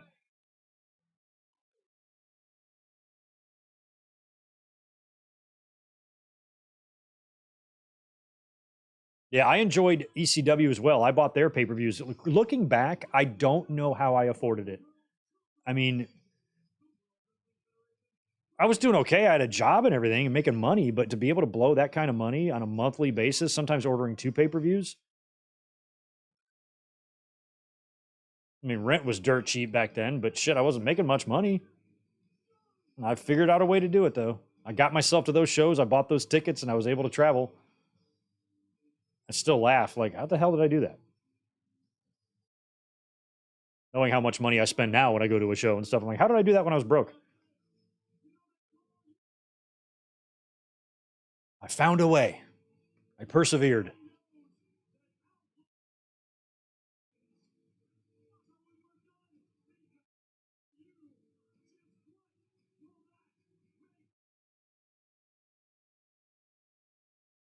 Let's look at the. I was talking about this today during the watch along. Which one is it? It's this one. Did they recognize Cactus and Terry's win here? Because on the Raw, they had the undisputed cage match main event, and they acknowledged that they go into the wrong dumpster here. So I'm just curious if this is actually acknowledged. I'm going to look it up. Let's see here. 1998 titles. Yeah. Oh, wrong year. There we go. Okay. So the titles are vacated. So they recognize this run, but they vacate it the next day. And so the steel cage match that we watched today was for vacated titles. So, which didn't really make much sense that they did that. All they would have had to do is say, instead of trying to make some sort of ruling because of a dumpster technicality, which is a sentence that shouldn't even be said in wrestling. Instead of doing all that, they should have just had the Outlaws complain about going into the wrong dumpster. And because Terry and Cactus are badasses, they're like, fine, we'll beat you again then. And then they lose, and they lose the titles. Oh, another thing we want to do, it might have already happened. Hopefully it has not. Today on the members only, we saw the Gnarly bruise on Chainsaw. So let's try to pinpoint the bump that it happens on. It happens on his lower back, I think on the lower right side of his of his lower back. Oh, that was an oddly timed spot. Billy went for a baseball slide to move Road Dogg out of the way so Cactus would somersault into the dumpster. So I'm curious, whatever bump it is, it's probably into a dumpster is where Terry gets hurt there.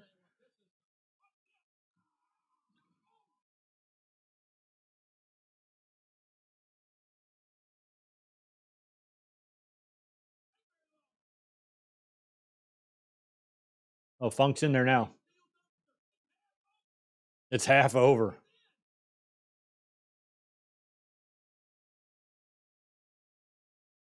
That thing's got to be kind of hard to push on a mat like that. Oh my gosh. Those things are so heavy. Those things are so heavy.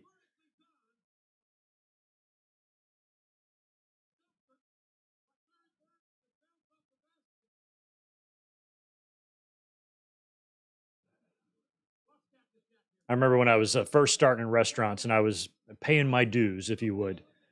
And I had a manager that was just abusive. She was such a bitch. And going on to have the career I had in restaurants, I always laughed. I'm like, you know, how much better of a worker I was than her and how badly she sucked. And she had me and another busboy out there. She had us out there trying to lift up one of those dumpsters because when the trash came the previous day, it like set it down and there was no wheels. That set it down flat on like some cardboard boxes that were broke down. She has us trying to lift this 2-ton fucking thing to get these boxes out of there. And I'm like, and it was freezing cold outside. I'm like, what are we doing? She's out there being like, well, I need you guys to lift this up and get the boxes. I'm like, no, you don't. You're out here making stupid busy work for us. This is fucking dumb. I was so offended. And I was like, this bitch sucks. But I was young. I was just a kid. I was just doing what I was told. And I had an abusive boss. And she was a big inspiration to me on how to not be when I became a boss. And I'm like, I'm never going to just waste somebody's time like that doing something completely stupid and pointless. The dump truck or the trash truck's going to come tomorrow. It's going to lift the thing up again. You just move the boxes out tomorrow. Not a big deal. Just to have us out there doing something so stupid. I'll never forget that. That would have been 1994. Debbie, wherever you are, I hope your life sucks. Pretty sure it does because you were a hillbilly ass bitch. Oh, there's Funk. Okay, so we got 3 out of the 4 men. Looks like Billy's busted open too in the dumpster. And I'm guessing maybe that bump that Terry took was the injury he had to his back. Unless it happens later backstage. But man, it was such a bruise. Hey, Jim Ross, WrestleMania 2 shout out.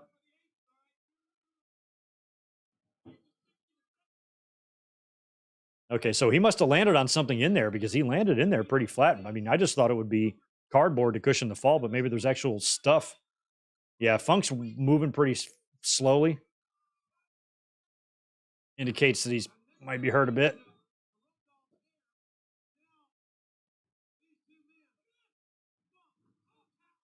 I mean, you got to remember too, Terry Funk's retirement match in Texas against Brett that was featured in Beyond the Mat.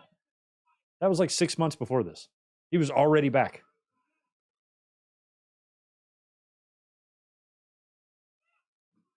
Oh, might have been a little longer than 6 months, but it wasn't long.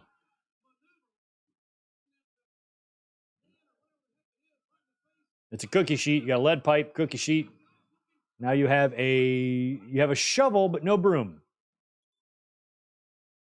That powder from China is still out there. Oh, there's a dustpan. You got a dustpan, but no broom. And now we got ladders. A nice red WrestleMania 10 ladder. The only kind there should be.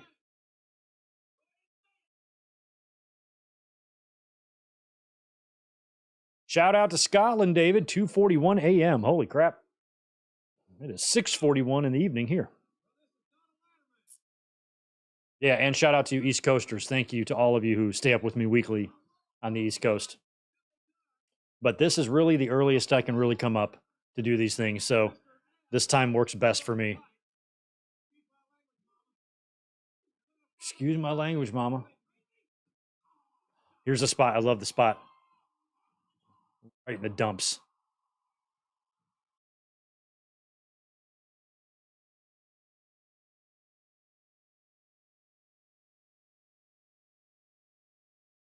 Neatly deposited. So Billy, make that another AEW wrestler who's competed on the show now. Well, Jarrett didn't compete. But we've had Dustin, Jarrett, and Billy all in the ring so far on this show. Who else?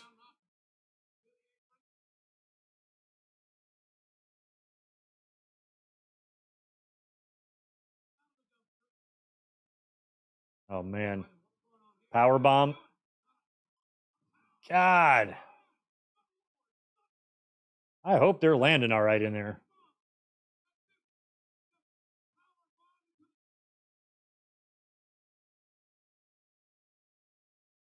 All right, they're taking Cactus all the way back now.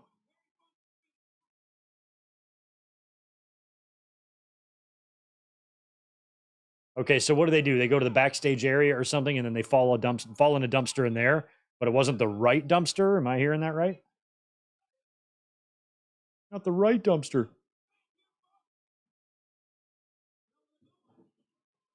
Ha, Michael Cuomo. Yeah, it's interesting seeing Marvelous Marvin Hagler in the crowd when at WrestleMania 4. Is Mark Hagler here in Boston? At WrestleMania 4, Jesse was arguing with Gorilla that he should have won the fight against Sugar Ray. Yeah. And I remember that fight very well as a kid. Hagler felt like the heel. And so I can see why Jesse would say that. They were getting into boxing, though, at the time. WWE would co promote that Sugar Ray Donnie Lalonde fight.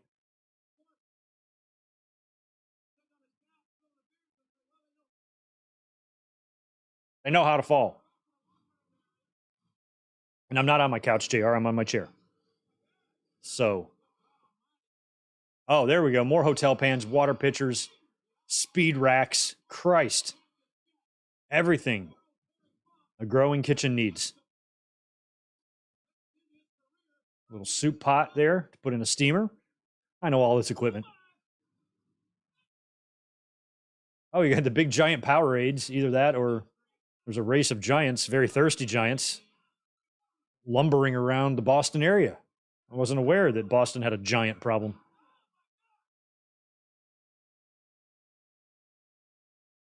That'll change your attitude. Do they oh man, remember Surge? Oh, here comes the forklift. This will be the second or the first of two championship matches that Foley would have decided by a forklift. He'd pin the Rock on at halftime. He's got them. They're up there.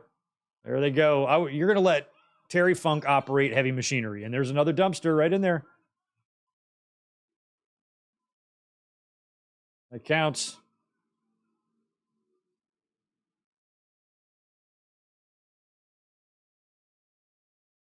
They just fell off without them even doing anything. Funk didn't even push the right.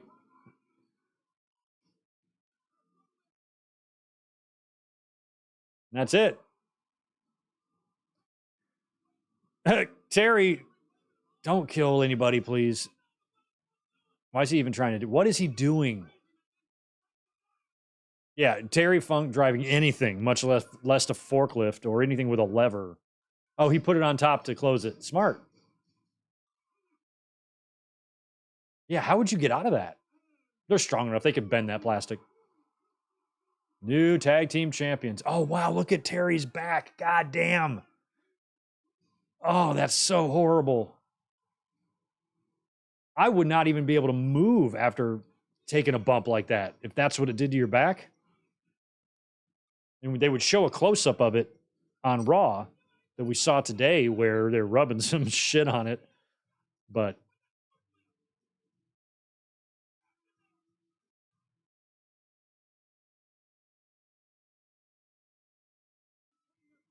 crazy match.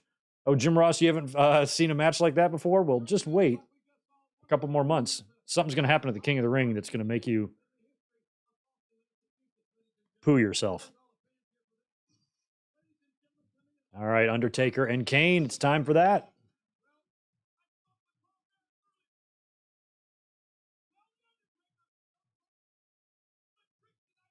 Don't try any of those foolish tricks, Undertaker.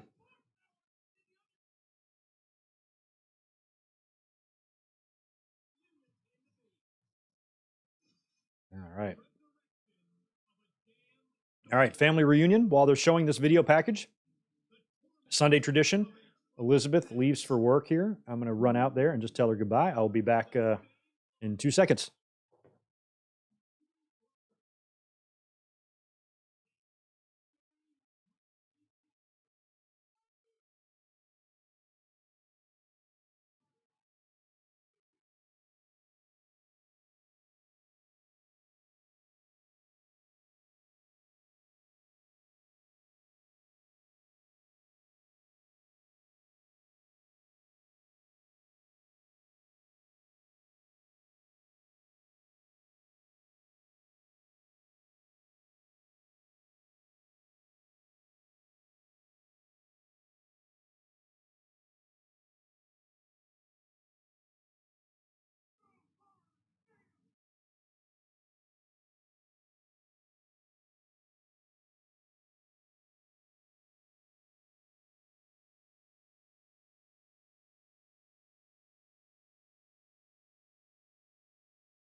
Oh, I am back, and I am so glad I went down there to say goodbye to her. I go down there in the kitchen, and she has got on her rock outfit that she's going to be wearing to WrestleMania. Elizabeth, one of the nights at WrestleMania, I don't know which one, she's going to dress like The Rock with the jeans and the turtleneck and the chain and the fanny pack. She had it on downstairs. I ran into the kitchen and say, "Babe, I came to say goodbye to you." And she turns around and she's wearing the whole getup. She goes, "I tried it on. I thought you'd think it was funny." So she's not wearing that to work. Don't worry. But she modeled it for me. It's going to look so funny, so good. She's got it perfect. The jeans, the turtleneck, the everything. She's got it down. So anyway, that was a fun trip downstairs. I made it back before the Kane and Undertaker video package was even over.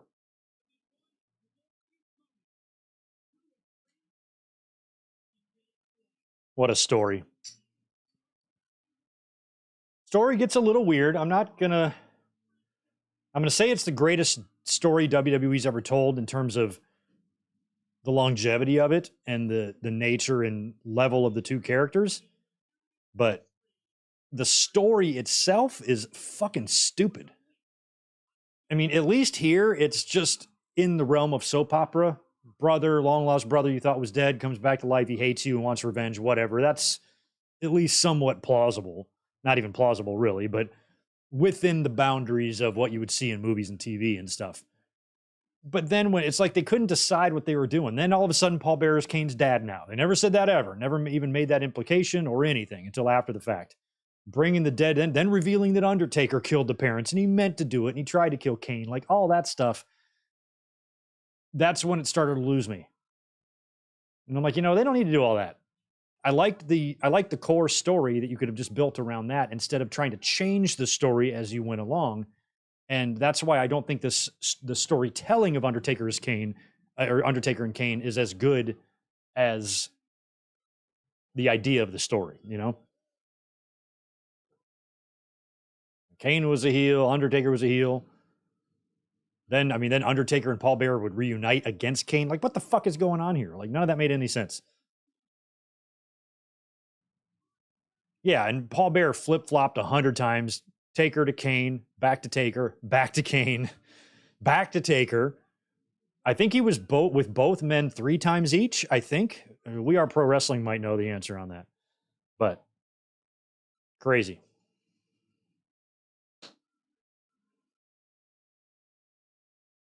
No, James, you didn't give me the people's eyebrow, but I was pretty amazed. I'm like, this is so cool, but I can't stay. And then she needed to come up here and get something out of the refrigerator. I'm like, yeah, you can come up, but my mic's on. So I try to get her to walk in front of the camera.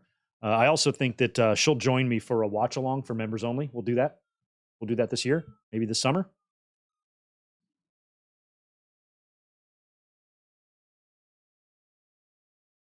Oh, he's going to strike down his anger and furious vengeance. Look out. Look at the big brain on Kane.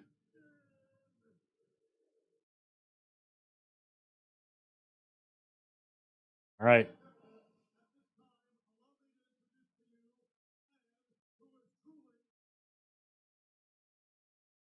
I forgot.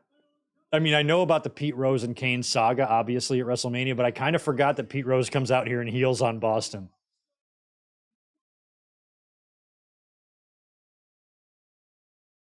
I mean, yeah, being a Philly player his whole career.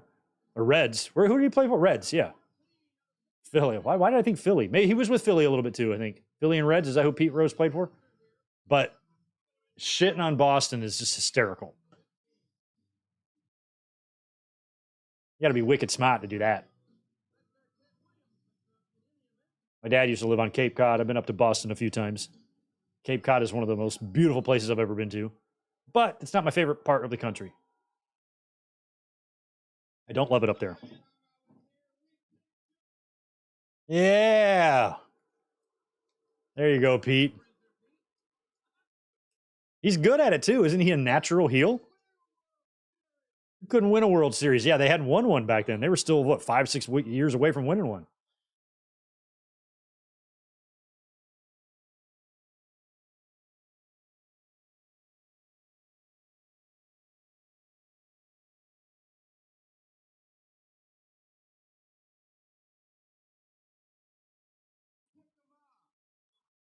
Fucking that's heat right there. Bill Buckner. Oh my God. Jason Byron, you live on Cape Cod. That is awesome. I have not been on Cape Cod since 1992. And I had a couple of really fun summers there, and I loved it. Fishing, jumping off a pier into the ocean at one place, uh, lobsters, all that stuff. I loved it, loved it, loved it. My dad lived in Eastham. And geographically, I don't know where that is on the Cape. Less than halfway up, I think. But we went up and down, drove up to P-Town and looked at all that. And I love the beaches there. I really, really just enjoyed the vibe. At the time that I was there, they were making a big deal about how like fast food chains weren't allowed in there and stuff. There was no McDonald's or anything like that. I don't know if any of that's changed, but that's the way it was when I was there. And I've always wanted to go back to Cape Cod, and I do plan on doing it because I think if I ever do spread my dad's ashes, I want to put a little bit up there. I might want to go around to a few places in the country where he lived and do a little bit of time if I ever find the time and strength to do that. But I'd really like to go back to Cape Cod in the summertime and drive around there because I really liked it. It was a fun place for a teenager to goof off and mess around in the summer. I had a great time. I was a big baseball card collector at that time, and my dad owned a video rental store. So I would go hang out with him at the store, but then I could like get on my bike and ride down the road and go to the baseball card shop and go to all the little shops in the town and stuff. I loved, loved, loved Cape Cod. I shopped at Bradley's, which was kind of like a Target. That's awesome. Got our first McDonald's in 94, 2 years after my final trip there. Oh, that's a shame that changed. Look at the size of Kane. That's pretty funny. Like, even Pete Rose is like, holy shit. So great. I remember watching this. We were like, what the hell?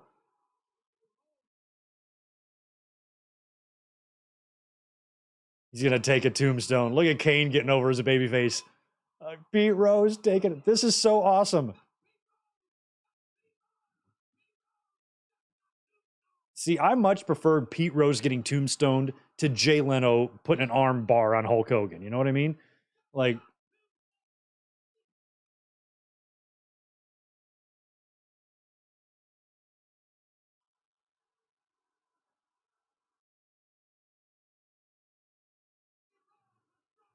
interesting that they would do that. Like, wouldn't they have Undertaker come out and do this and not Kane? Like now they've put an Undertaker in a horrible position. The crowd who just got shit on by Pete Rose, and they've got him sideways on the stretcher. Kane's like the ultimate babyface now. How are the fans going to boo him against Taker after something like that? So crazy. Oh, will do, Jason. For sure.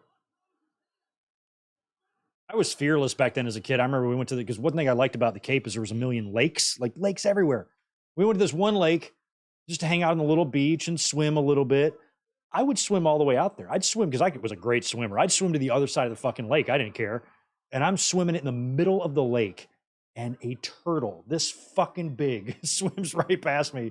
And I scream out, "Holy shit!" And I dart back. Never again. Never went back in the lake again. I don't know why I thought that turtle would get me, but it was as big as a sea turtle, but it was a lake, freshwater lake. But the turtle was so damn big, I shit myself. I'm like, I'm out of here. I'm out of here. I was fearless in the ocean too. I'd swim way out there. You tend to not give a shit when you're a kid. This is so cool. Here come the druids. Such a cool effect with the torch canopy. I watched the Kane A&E biography. It was pretty good. Again, Kane's story has been told backwards and fronts 16 times, but it was still a good watch. I think Glenn Jacobs is a piece of shit politically, but his wrestling career, I thoroughly enjoyed. He was one of my favorites, one of the best.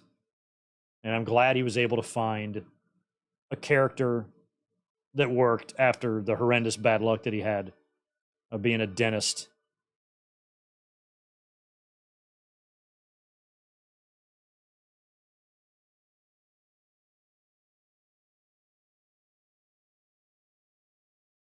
That lightning special effect they did in 98, they did it a couple times. They did it in the build up to this. It felt like that was a for TV effect, but not something you'd see in the live crowd, right?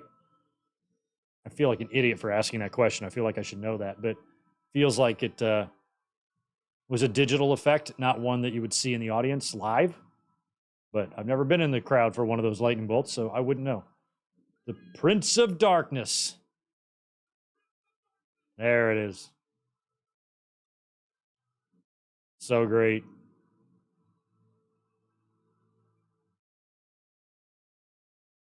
I like this version of Taker way better than 97 when he changed his look up a little bit.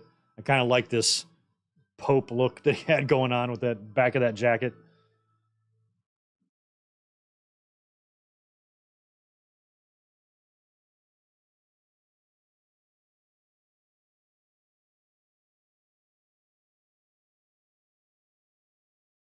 Undertaker has wrestled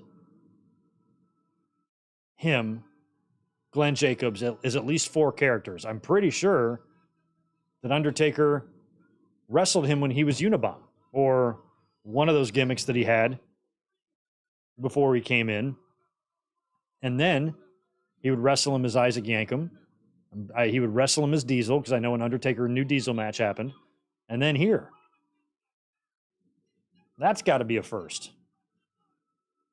How many wrestlers have wrestled the same dude as 4 different characters? Another one for the trivia people.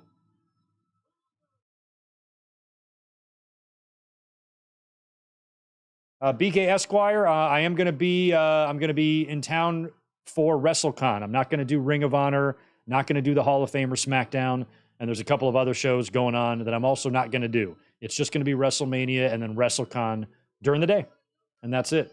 I think Undertaker is having a one-man show after night 1, starts at 11 p.m. But I feel like that would be too much, especially having to go and redo everything the next day. Maybe if I was 20 years younger, I could pull something like that off, but we're going to be late on Friday hanging out with fans and then getting up early, going to WrestleCon by 9 or 10 in the morning.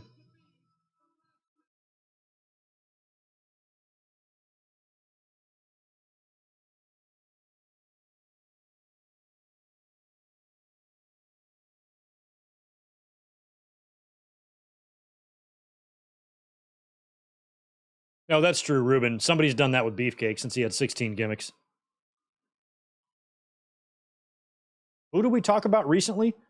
There was somebody else that I think might have Beefcake beat in gimmicks. We just talked about this like a week ago on one of the watch-alongs. I can't remember. We got stare down.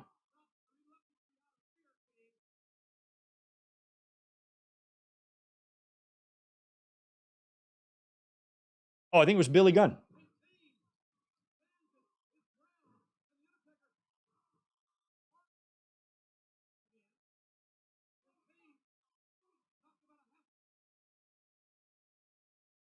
Hmm.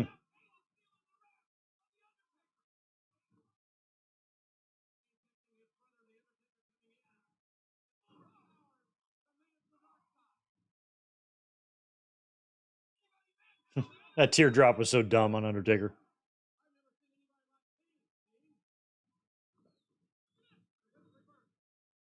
Yeah, the Taker show looks super fun. I would do it. It's just I'm going to be getting up for WrestleCon. I need my sleep. Me and Elizabeth both do. I got to take it. I got to cool it on the beers too. Just take it easy. I don't want to have a hangover trying to go to WrestleMania. So it's going to be more of a casual drinking, making sure I keep a lot of food in my system, a lot of protein. These are things you have to think about when you get older. When you're 20, you can just wing it, go, fuck it. But like, I got to plan this stuff. Got to make sure I get all my vitamins. Maybe I'll drink some Ensures like Vince McMahon drinks. Who said that? Triple H on Raw one night. He was like, "What's Ensure? Like to ensure this match is fair." He goes, "What's Ensure? Is that what Vince drinks to get all his vitamins?" I love it. I'm probably not many years off from needing an Ensure.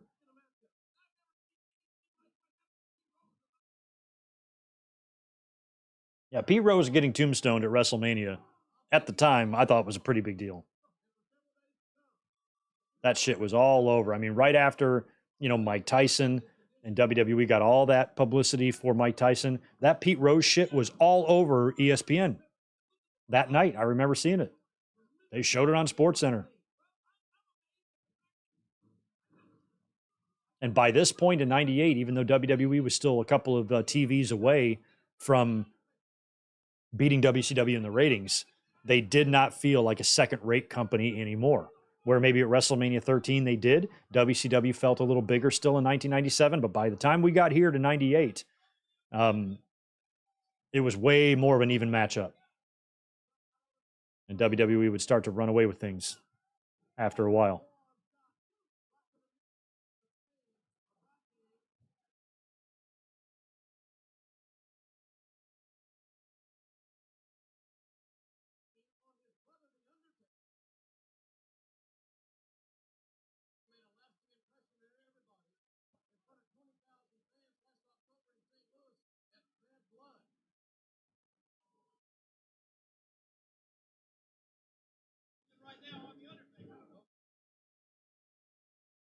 Yeah, AJ, I'm gonna eat my vitamins and say my prayers in that order.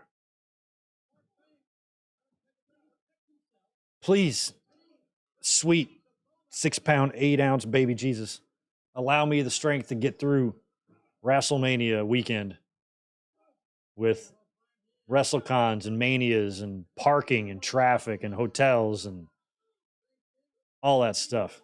We bought our hotel's about 3 miles away from SoFi down the road, Hyatt House, and I booked a suite, so it's got like a little kitchenette because I'm bringing food. I'm gonna make a sandwich. I'm like, so we got a stove in there, we got all this shit. So I'm like, I should be fine and not be hungry in case we get back late and there's no available food options, nearby. Like, at least I know I can be fed. Bring ibuprofens, everything else I might need. Meth, the norm.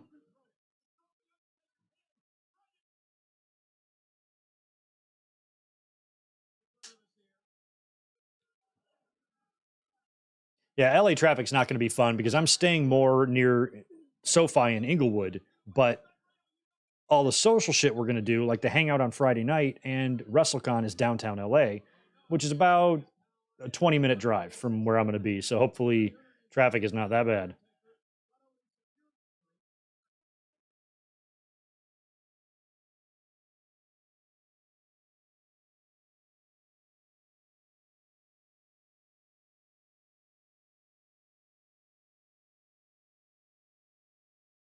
Kane's taking off. And this is, and Kane too. Kane and Taker here. This is our semi-main event because I think Austin and Sean are up next. Oh. I don't think there's a buffer match in between these two. Look at those yahoos in the front row. I do see Vlad, who I sat next to at the King of the Ring.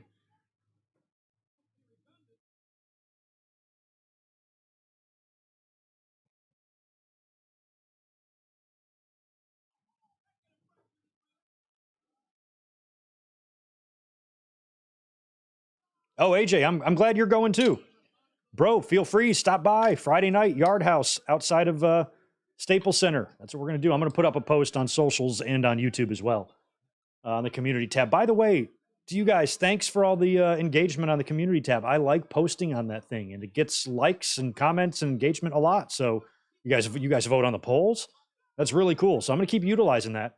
Always check the community tab on YouTube. I might have a post up about something, and we do a lot of polls up there as well. But a lot of creators don't utilize that much, and you guys tend to like it. So, and many of you respond to it. So always check that for information. If I have an announcement to make, it will be there.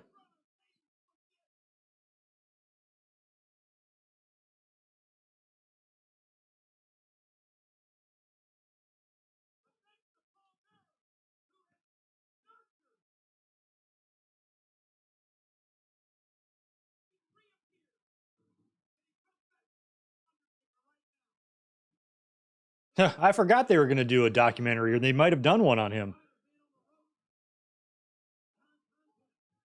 I asked him point blank that night, like, who's your dad? You know, like, why are you at every damn show, and how can you afford to do this? And he didn't really give me a straight answer. The only thing I remember about him, other than being an extremely nice guy, is he was a little smelly. But other than that, he was super. It was super cool to sit with him.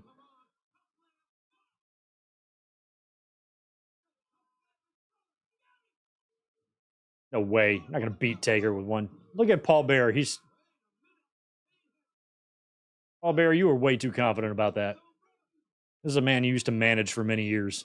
I think you know it's going to take way more than a new diesel choke slam to put down Taker, even if he has a teardrop.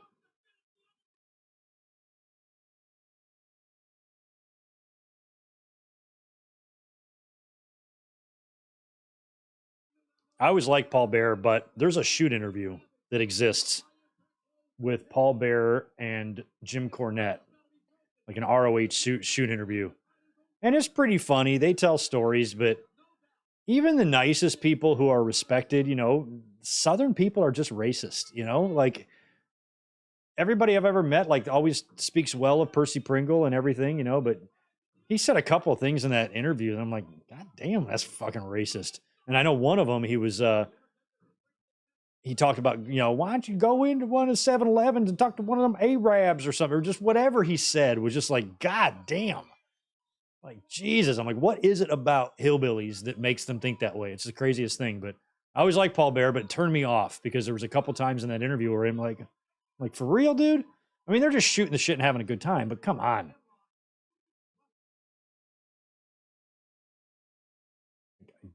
Don't understand at all that.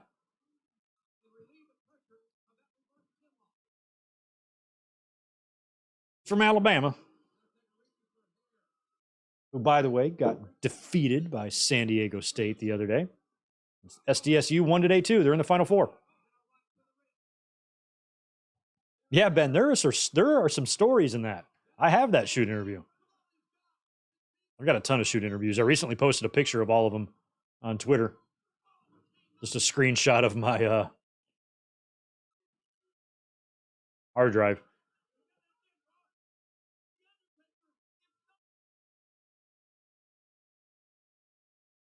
We all talked about, too, in the sheets and stuff. I mean, it does appear that Kane might have some slight lifts in his shoes to get that extra inch on Undertaker, you know? Feels like it. Because neither one of these guys are 7 feet tall, but they're both pretty close.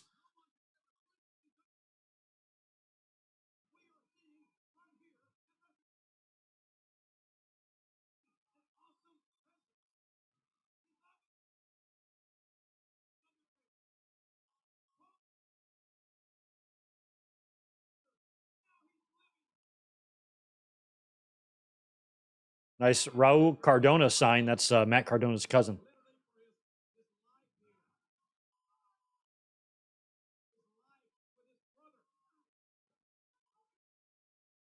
I don't know how those guys get in the front row of every show. It drives me nuts. The dude with the bandana, Vladimir, and the guy with the glasses. What the hell, man?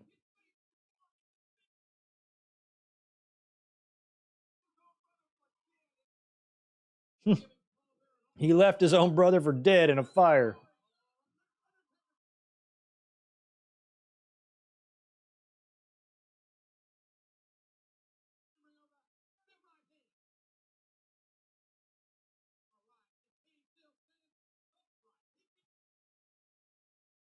Okay. Oh, that's right. Taker does a big top rope dive here.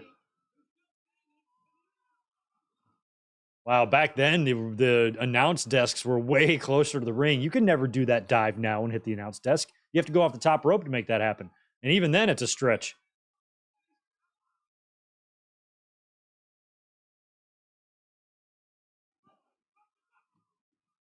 Hmm. Is Tito Santana okay? That's one thing I'm most concerned about. Undertaker just landed on the table of a man who defeated him in Mexico in a match one time. I think Tito might have been the first guy to get a win over Taker. That's kind of cool to see them laying there together. Have you guys ever seen that match? Look it up. Tito Santana versus Undertaker, like 1991 in Mexico. Tito beats him clean, and it is, well, maybe not clean. There might be an urn involved, but the pop was just incredible. It plays Tito's music. It was before he was Matador.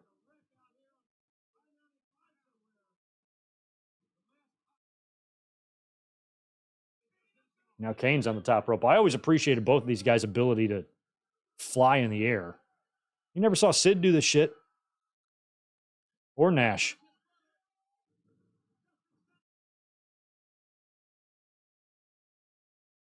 If that would be an excellent match.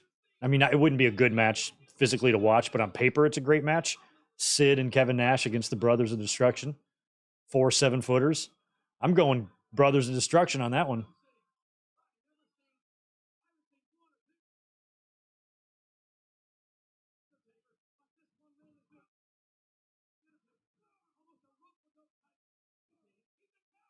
Like Sid and Nash would be so outmatched from an athletic standpoint.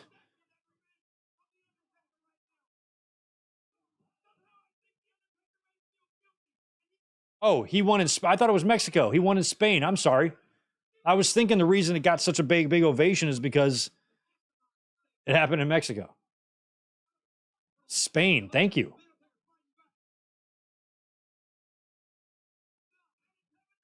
Yeah, that probably happened on one of those Euro tours or something. That's awesome, man. It was a cool visual.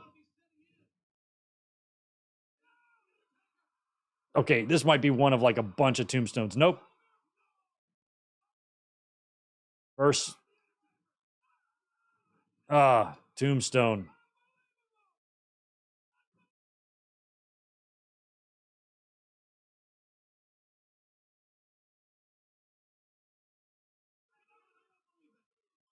Taker no sold the loss. Who cares? He lost.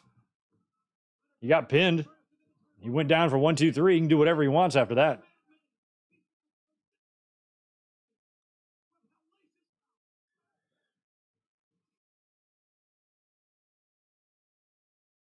If you get caught with a distraction roll up, you're not going to sell the loss. It's not going to hurt. You're just going to be pissed. You'll get right up. Get up immediately.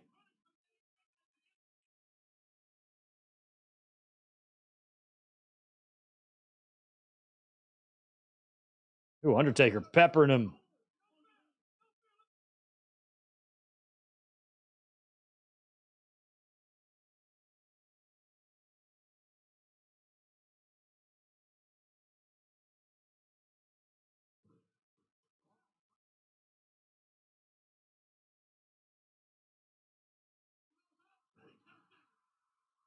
I don't remember how many tombstones it takes. 2 or 3. That's the first choke slam I think Kane's taken.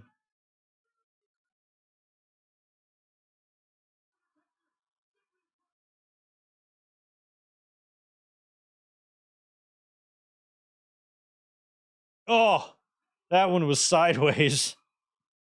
Is that going to be it? 2 again.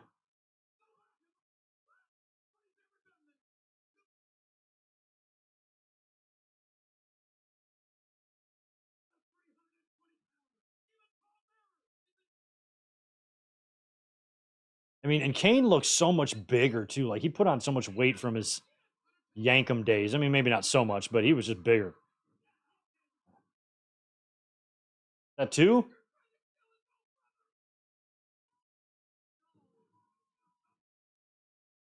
Again. Can't put him down. Oh, Paul Bear.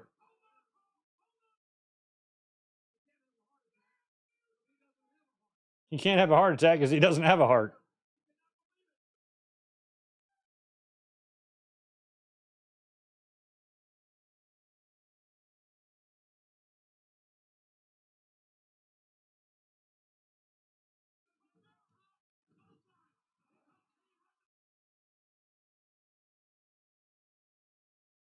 Up again.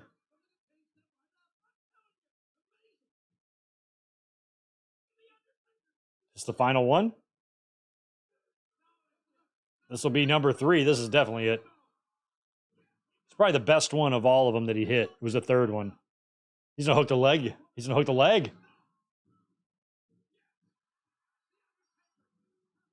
Kane kind of kicked out there. It looked like, but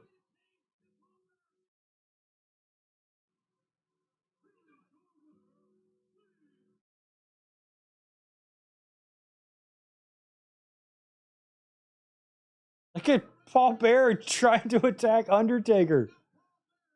He's so bad at it. He's trying to jump like 1 centimeter of air under his pinky toe.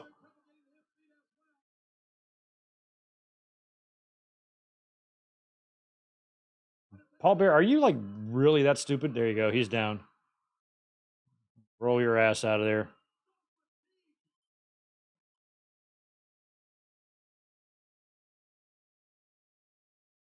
That's right, Tatanani. It's been 10 years. He died in 2013. That's crazy. He went in the Hall of Fame that same year, right? Did they put him in that year in 2013? No, it was the next year, I bet. It was next year. It was definitely next year, right? I think it's the only time Taker's been present at the Hall of Fame.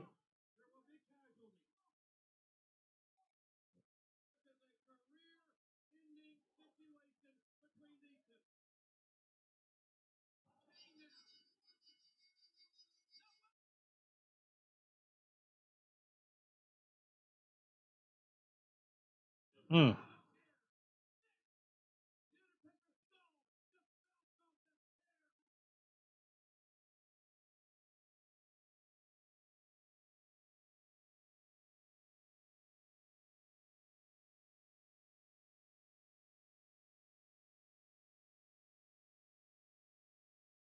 Hmm.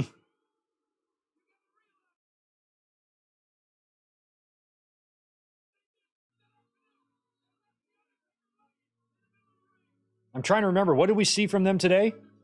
Did they just do a recap? No, Kane came out. What the hell happened?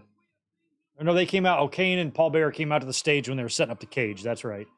Oh yeah, and they Paul. So the next night, Paul Bear would propose the Inferno match at Unforgiven, which I would attend live. Taker won, but he got beat up anyway.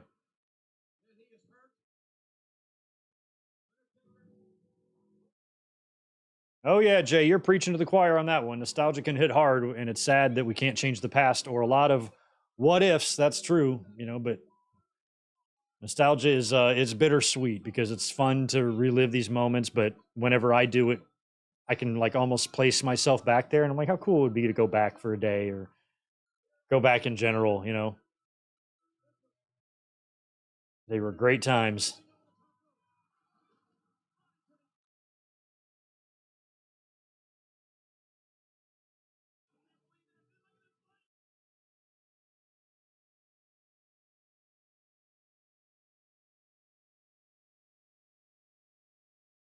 I mean, aside from, my younger days having, some financial irresponsibility and, sometimes struggling to make ends meet despite having a full-time job throughout my entire life, despite some of those problems that would plague me as a young fella, I really enjoyed my 20s. I mean, I did. I saw a lot of things. I did a lot of things. I went to a lot of shows. It was so fun. And a lot of those memories, are only exist in my memory. But we saw this today when we did the watch along. I kind of forgot they did a Ernie and Killer and Pat, Classy, Gorilla. Kind of did one of those WWF Attitude things. I kind of forgot they filmed these. I just remember the other ones with Taker and Farouk and all that.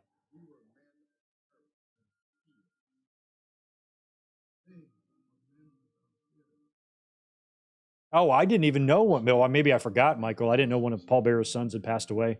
One of the sons that accepted his induction. It's a shame.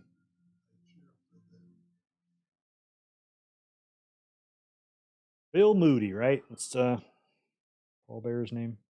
He's been dead 10 years now. It's so crazy. I remember in my WrestleMania 29 predictions that year, pitching an idea to like hologram Paul Bearer. Because we were seeing that. Who was hologram? Like Tupac was hologrammed at a concert or something. So I'm like, why don't they do that with Paul Bearer? And it would distract CM Punk, since Punk's been desecrating the remains of Paul Bearer. What a great finish to the match to have Paul Bearer haunt CM Punk and then Undertaker hit him with the tombstone. But there was no Paul Bearer hologram at WrestleMania 29, unfortunately, even though I wanted it. All right, so we're going to recap here the entire Austin Tyson Michaels saga.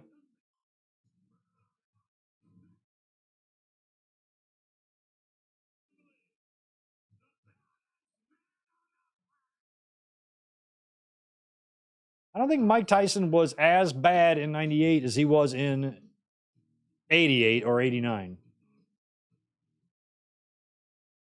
He was looking unstoppable there for a while until Buster Douglas happened.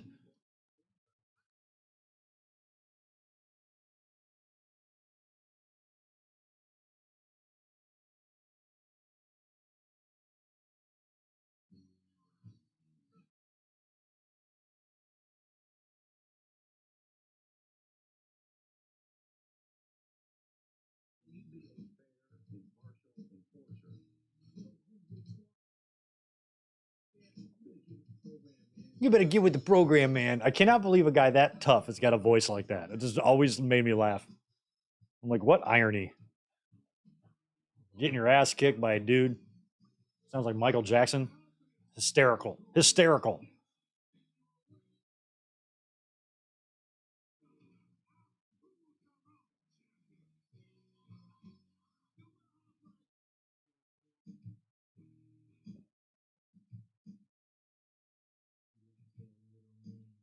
Man, so many big moments happened in that Gund Arena in Cleveland. Tyson joined DX in that building, I think, happened there. Then they'd revisit it a few months later, and Austin would win back the title from Kane in that building. 22 years ago today, the WCW and WWE simulcast buyout took place in that building. That first ladder match between Christian Edge and the Hardys was in that building. The Gund Arena has seen some shit.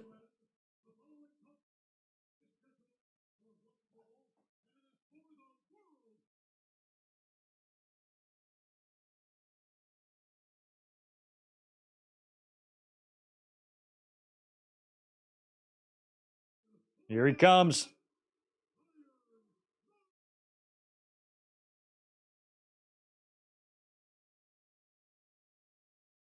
Tupac at Coachella, that's what it was, James. I knew I remembered that somewhere. I was only living here in California like 3 years at that point. I remember, I'm like, what a cool idea. Technology is probably even better now. Probably make it really realistic.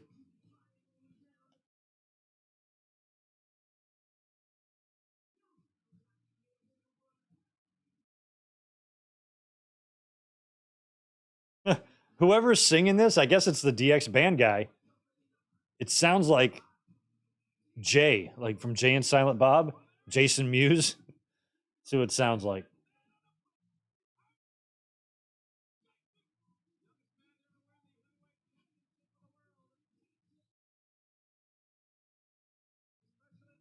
Oh yeah, this is Xbox theme. I'm like, something is up here. One of the many times WWE would take a theme and recycle it. Many years earlier, they did the same thing with Big John Studd's theme and gave it to Hacksaw Jim Duggan. The Patriot, his theme was given to Kurt Angle. There's Marvin Hagler. I'm surprised that Marvelous Marvin Hagler, like Marvelous Mark Marrow, didn't come out there and start some shit with him. Remember, Brett called out Thomas Hitman Hearns on Raw? There he is. Austin knows what a big day this is going to be for him. Poor Austin, you know, like this is a big moment in his career, but he's probably has this Sean shit. Shout out to Bruce who's sitting there. Sean shit in the back of his mind. This little damn prick has been acting crazy for the past couple of years.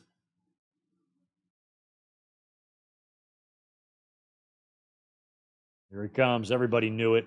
There was no doubt about this match. I do wish, like, think about what an iconic shot of Steve walking like that. Think about this match if Sean had no problems at all. Imagine this match had Sean not got hurt in the casket match. Think of the return matches we could have had. You know, I felt like WWE struggled right after, like, luckily Austin's popularity and just the popularity of the company was too strong. I love that Austin Mania sign. But he had to work with Dude Love the next two pay-per-views. Mick Foley's awesome, but, you know, they didn't have many challengers for him. I think that's why Kane kind of got hot-shotted up a little quick, and they had no choice to put him in the ring with Taker because they didn't really have anybody else other than the already major established stars. The only couple of them left he had. Sean was gone now. Rock hadn't been made yet. So, like, imagine if Sean could have stuck around and worked a program with Austin and they blew the whole thing off at SummerSlam. You could have waited on Austin and Taker. You could have finished Austin and Sean first, then moved into Taker without trying to rush everything. I mean, hell, even Kane and Undertaker would be on the same page here in just a couple months. Like, that was happening way too fast. There's Sean. Goodbye, Winged Eagle title. Now, Triple H, why would you do that? Why would you flip us off? All right, Sean's there.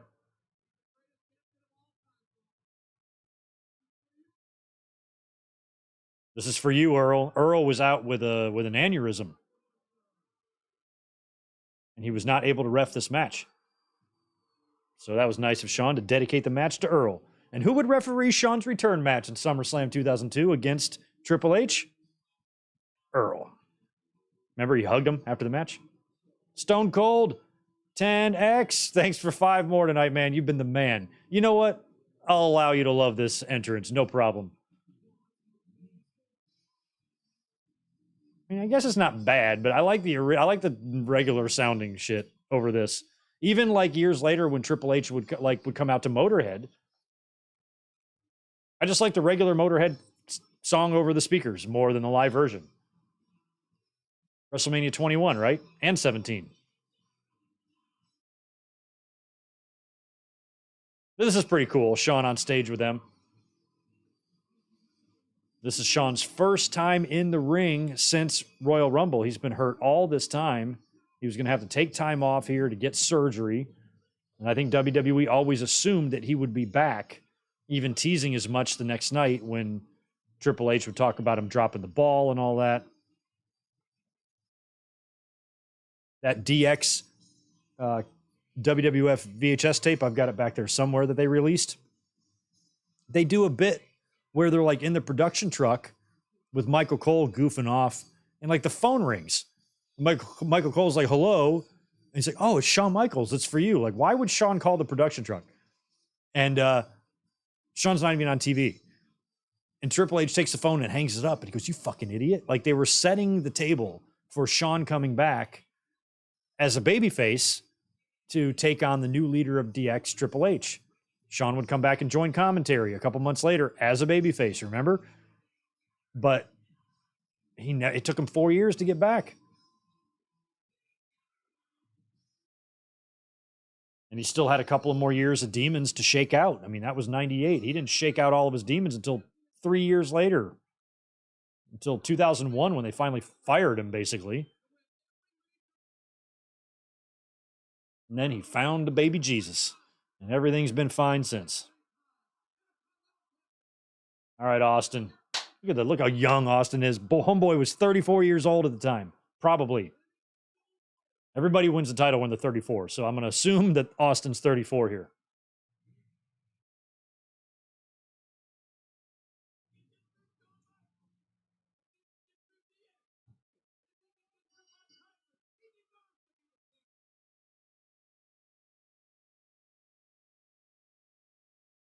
Oh, I've seen Doug Unfunny. I've seen a couple of Austin. Austin and Stone Cold, I've watched them wrestle more than once. They wrestled on Raw in 96 in a good match, and they wrestled at King of the Ring in 97. And both guys were 100% at the time. Both matches were good. Although King of the Ring wasn't very good, Sean was distracted.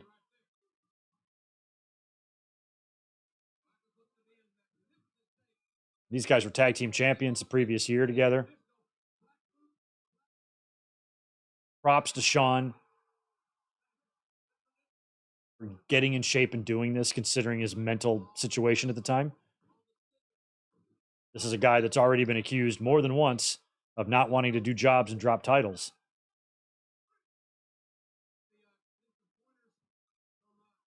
And so the fact that he actually went through with this was like, all right, maybe he's not a total prick.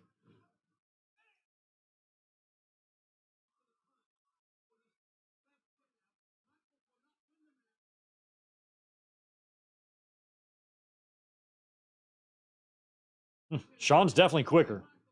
Austin's definitely stronger.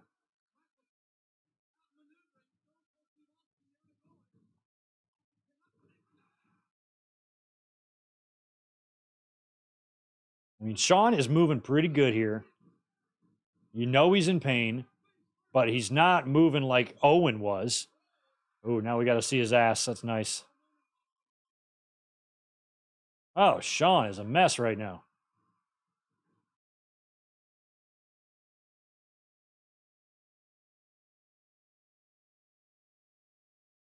Oh, and he hits Triple H. He falls hard.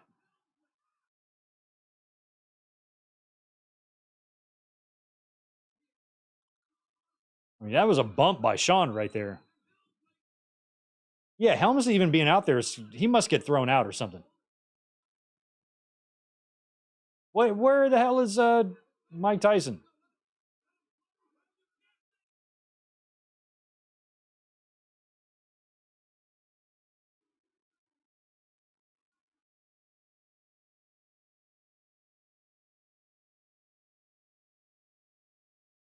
Oh, there we go.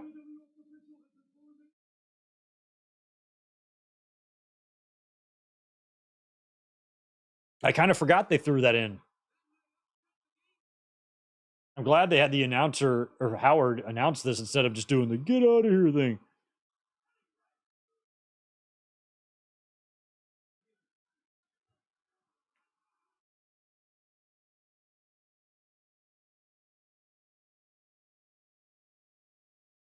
Yeah, I don't think this match is very good, no, but it's like Sean is still moving around okay. I think it could have been way more epic and better than it was if Sean was in a better place.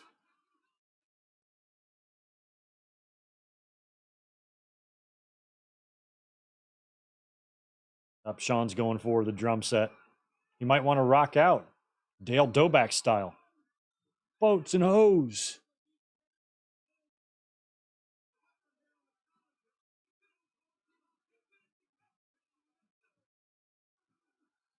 Nasty, I don't want to see Sean's ass. Why? It's pretty good ass. You should be so lucky.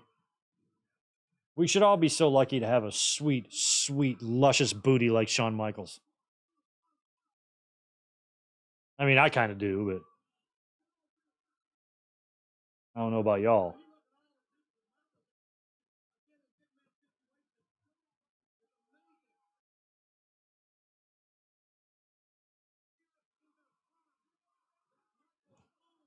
As a fan at the time, somebody who very much cared about WWE's future, the new champion they're about to crown here that was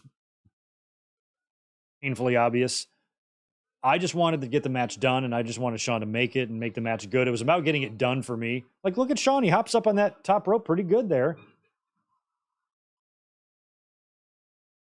But, I mean, I just think a 100% healthy and focused Shawn, this could be an excellent match. Because Brett and Austin is considered one of the best, in Mania history the previous year. And Shawn should have taken that as a challenge to best it. Oh, inverter.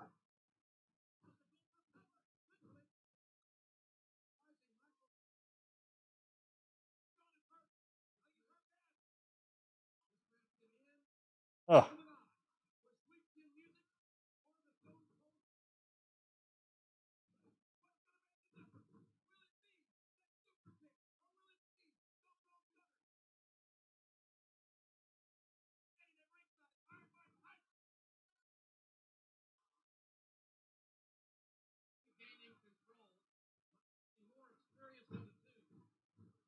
Nice. There you go. There you go.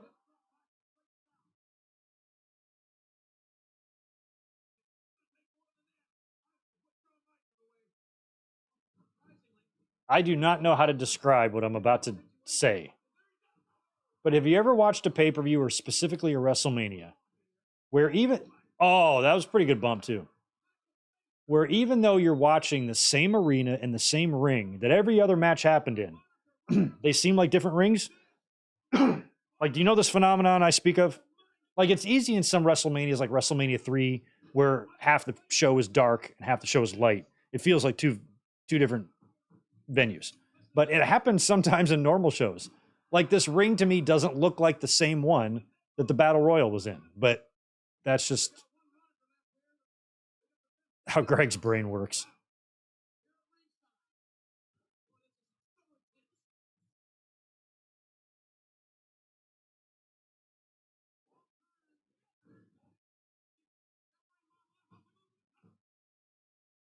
Yeah, Shawn definitely gets.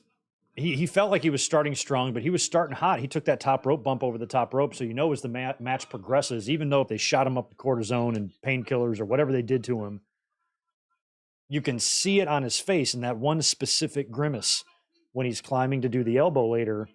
It's heartbreaking, like the dude is in pain. When you are in so much pain that the drugs they're giving you isn't working, you got to be in a lot of pain. And so he fought through that, but it was the least the little prick could do after losing his smile and forfeiting like 3 other title belts. It's about time he did the right thing. If he would have wormed his way out of this one, Undertaker probably would have had to kick his ass. Like, I think Shawn knew that too. Like, he might never be able to show his face in a locker room again. If he pusses out of this one, costing the company millions, and God knows the damage that would do by him no showing. I'm glad that he was not too far gone at that point to have some common sense. Austin brings him in, posts him.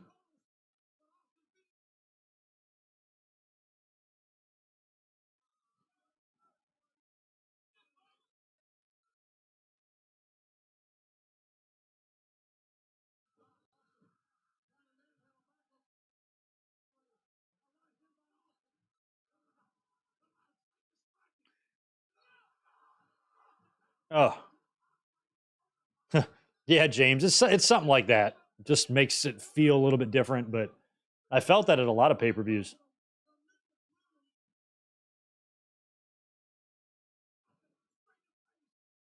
Like, if you're counting, for example, I talked about this with somebody at work a few months ago. Like, if you're counting in your head, like 1, 2, 3, 4, 5, do you envision the numbers like just a digital clock going 1, 2, 3, 4, or do you envision the numbers laying on some sort of a landscape? And like there's like almost like a shape or a river to how they go. And that's kind of how I think of them. Like, I think of them as almost in a position. 50 and 60 is in a different position than 1 and 2, like that type of thing. And It was a school teacher who I was talking about this with, and she had some good like insight on it. And I found it interesting, but I'm like, I don't know how to describe what I'm trying to think of. Like when I count in my head, like I can visualize like the number 14, for example, like on a specific place or space and time. And I don't know how to explain that. I think Sean wishes he was in another dimension because the look on his face there was just pure and utter pain. Mike Tyson, who we've nearly forgotten about, is still out there, about to swerve us all. And that little extra thing to the match, I didn't see coming. I thought when Mike Tyson turned, he turned. I had no idea it was all a ruse. Are we sure we want to trust Mike Tyson with a secret like that? He'd probably just cough that up by accident on a promo leading up to the match. Oh, wait, Heartbreak, we're going to turn on you. Oh, shit. I could totally see Mike Tyson doing that. See, look at him. He's cursing. He looks like pissed.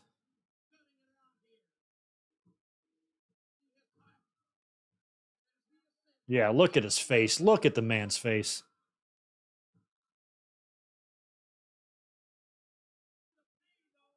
Poor Sean.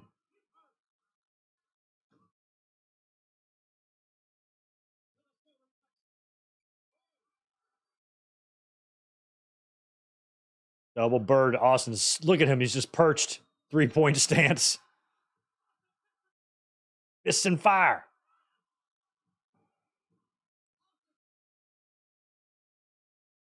Over the top rope. Another bump by Sean.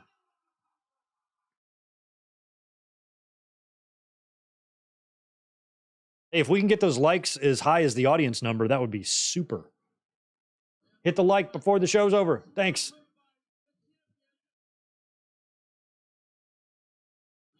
Sean's wrapping the knee braced leg. Austin already wearing that knee brace. I think he'd be wearing that after in 97.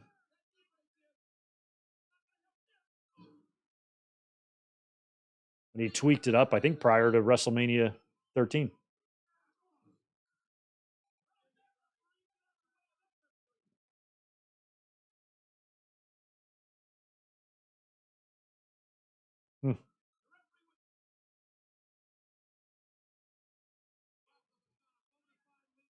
Are we watching WrestleMania 2 in April or no? I don't think so, Mike. I think we're going to move on after WrestleMania, but we might pick something up. But I think it would be funny if, like, maybe next year we just did all the shitty ones. 2, 9, 11. What else? 2, 9, 11. Maybe 13. I'll be back in 2 seconds.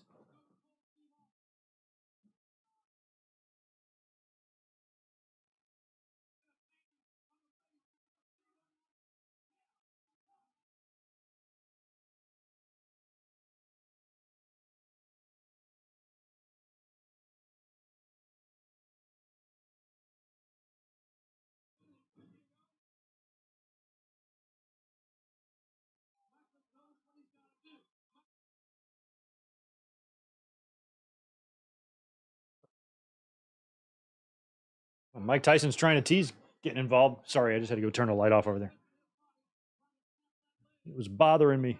Now that the sun's going down, the bathroom light is on and it shines in my eye and it drives me crazy.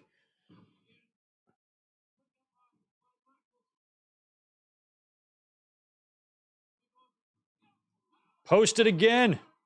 More Sean ass crack. That's twice now.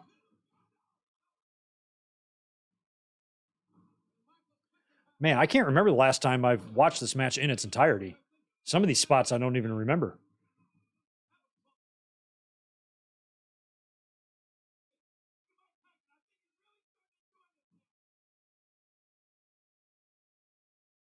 Iron Mike's really getting into it, says Lawler. Yeah, Sean, using your lower back as a weapon when you need surgery might not be the strategy I'd recommend, first or anything, but do what you got to do. You do you, Sean.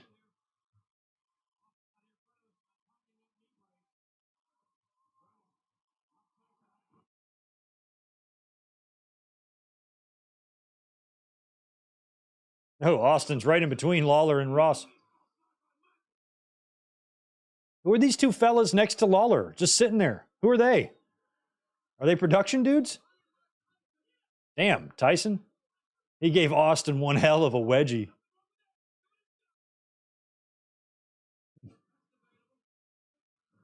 Oh, and then Sean took out Austin.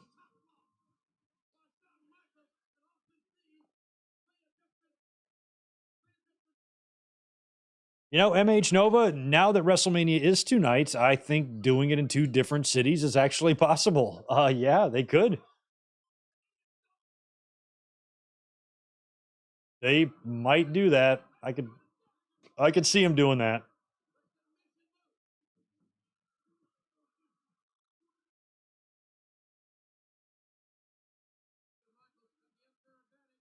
But I don't know if it would be necessary.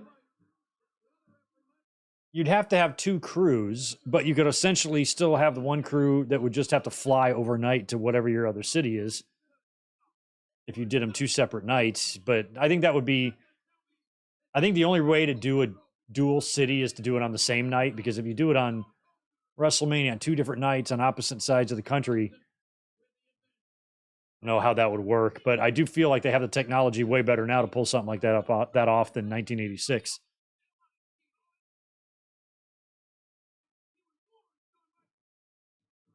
He would warn Shawn Michaels to not do that.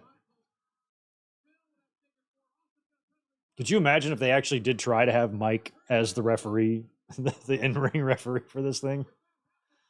What a mess that would be. You can't tame Mike. I mean, to even explain the concept of a work to him, I would love to be in the room for. And trying to get this man to understand. I'd be so worried. I'm like, this guy's going to kill everybody. We have to be careful.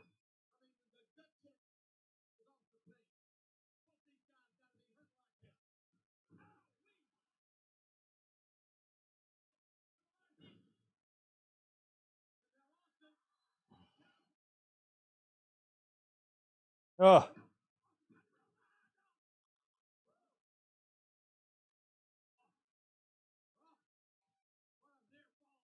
Hmm.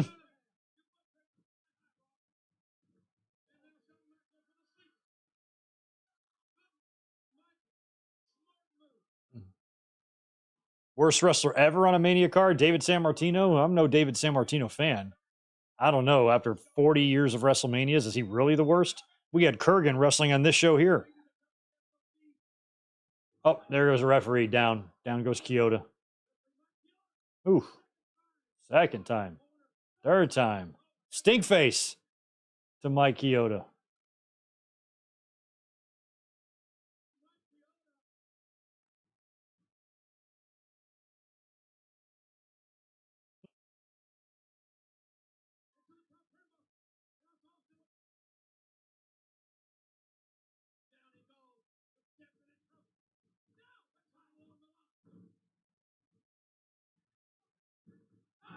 Sean's trying to sell. Look at his face. The poor guy.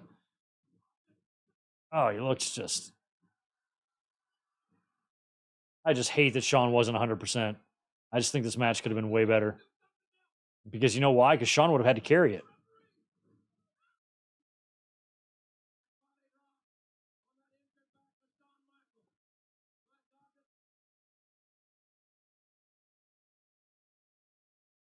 Funny thing is none of Sean's championship losses were any good.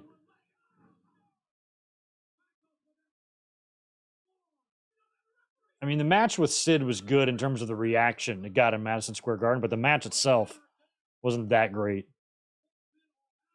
But some of their previous encounters, like the match they had for the IC the previous year, was very good. So, like when Sean wins, he's on, but when he loses, a lot of his matches feel flat.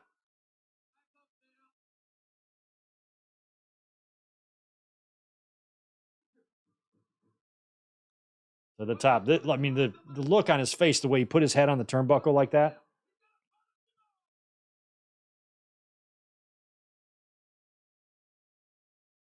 And the elbow. Remember last week or a couple weeks ago when we watched WrestleMania 2000, I talked about the WrestleMania All Day Long. On that All Day Long, they did a video package of this match that was the same video package as the Austin WWF VHS tape, but instead of the production music, they used Bittersweet Symphony from the Verve to do this match, who I think they still pay Rolling Stones for that song. But it was set to that song instead of whatever music they used on the cassette. Pretty cool. There it is. Ah, fuck you. Boom. Nice stunner. Now, that was a very nice stunner.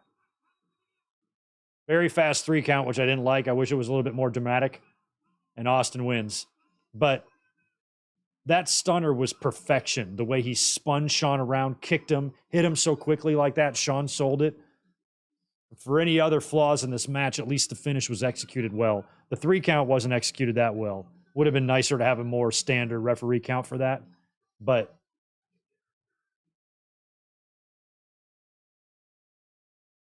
he beats Michaels.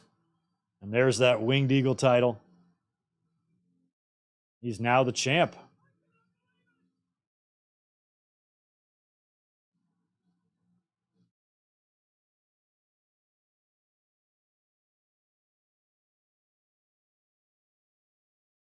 God, I wish he would have kept that title for a little longer. It was funny when he came out on Raw and he had the title on his shoulder and he's walking and he sees Vince's title. He's like, love that.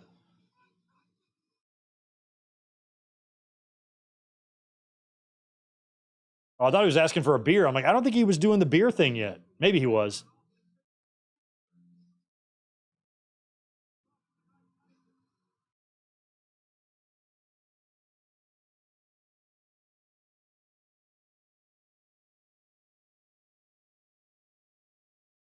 So he's just holding it up. Put it on, Mike.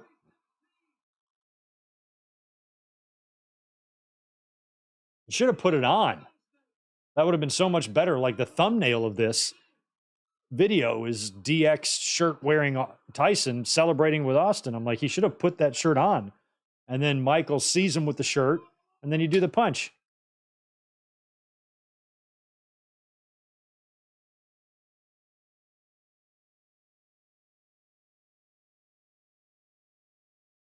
Already lost the title, Shawn.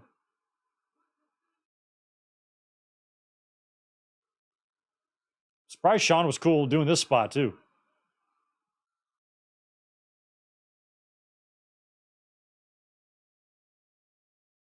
Knocked out Shawn. Pretty good forearm to Shawn, I guess, is what he caught him with there.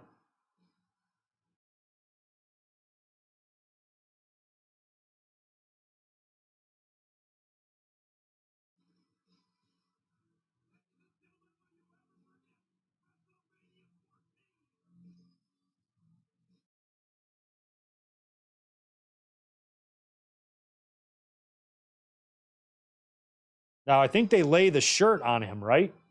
Now, Shawn, I think Shawn claims that's what made him mad.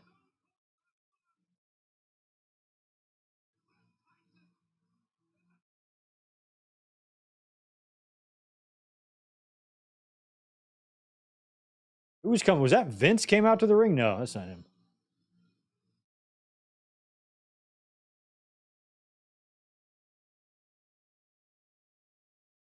Come on, Mike, let's go.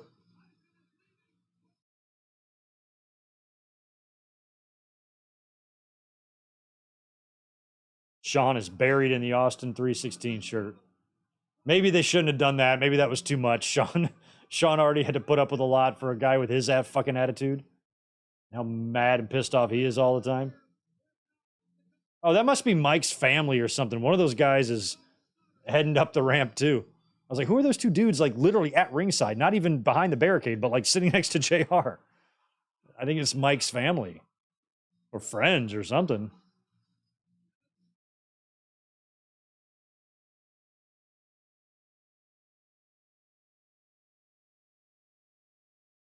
Like, see that guy in the leather jeans and blue shit there walking away? Who is that?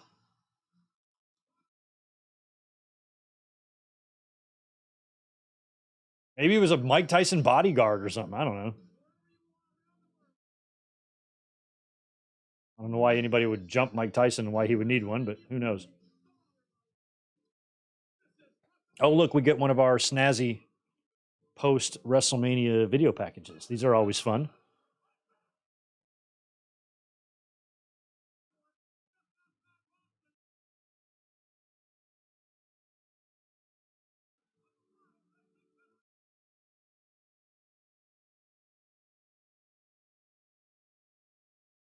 Hmm. China getting handcuffed. She whooped Sarge's ass. China ruled WrestleMania 14. See, now this is. Oh, no, we'll see this on the Raw, or we saw this on the Raw earlier. They dubbed over some production music in the beginning here, but it wasn't this.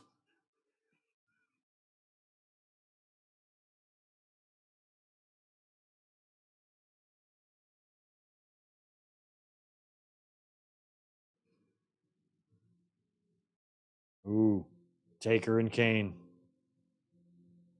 Yeah, thank you, Tatanani. By the way, let's see.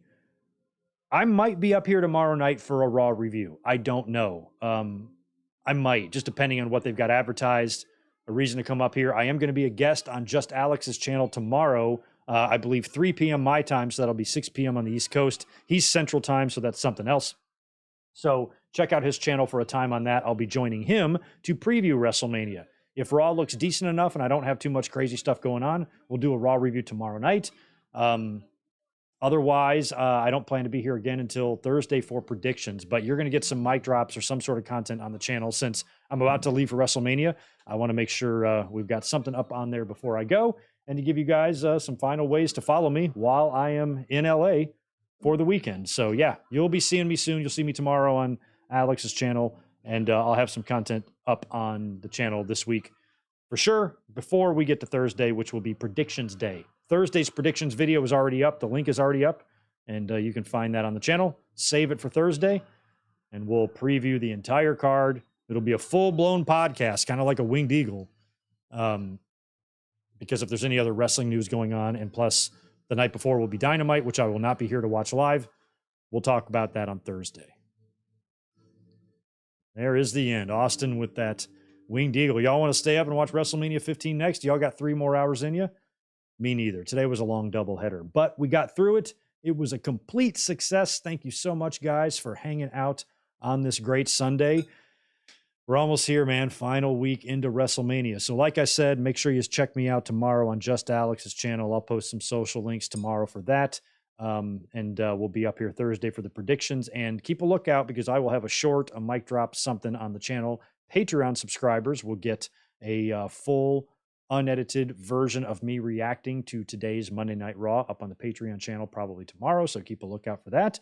And in the meantime, I'll start thinking about what to do when we reconvene here in 2 weeks from tonight to do a new watch along. Will probably be a Backlash 01, a Backlash 2003, maybe a Spring Stampede. I'll throw up a YouTube poll. We'll figure it out and we'll be doing it. Have a great rest of your night, everybody. Thank you so much for joining me today and tonight.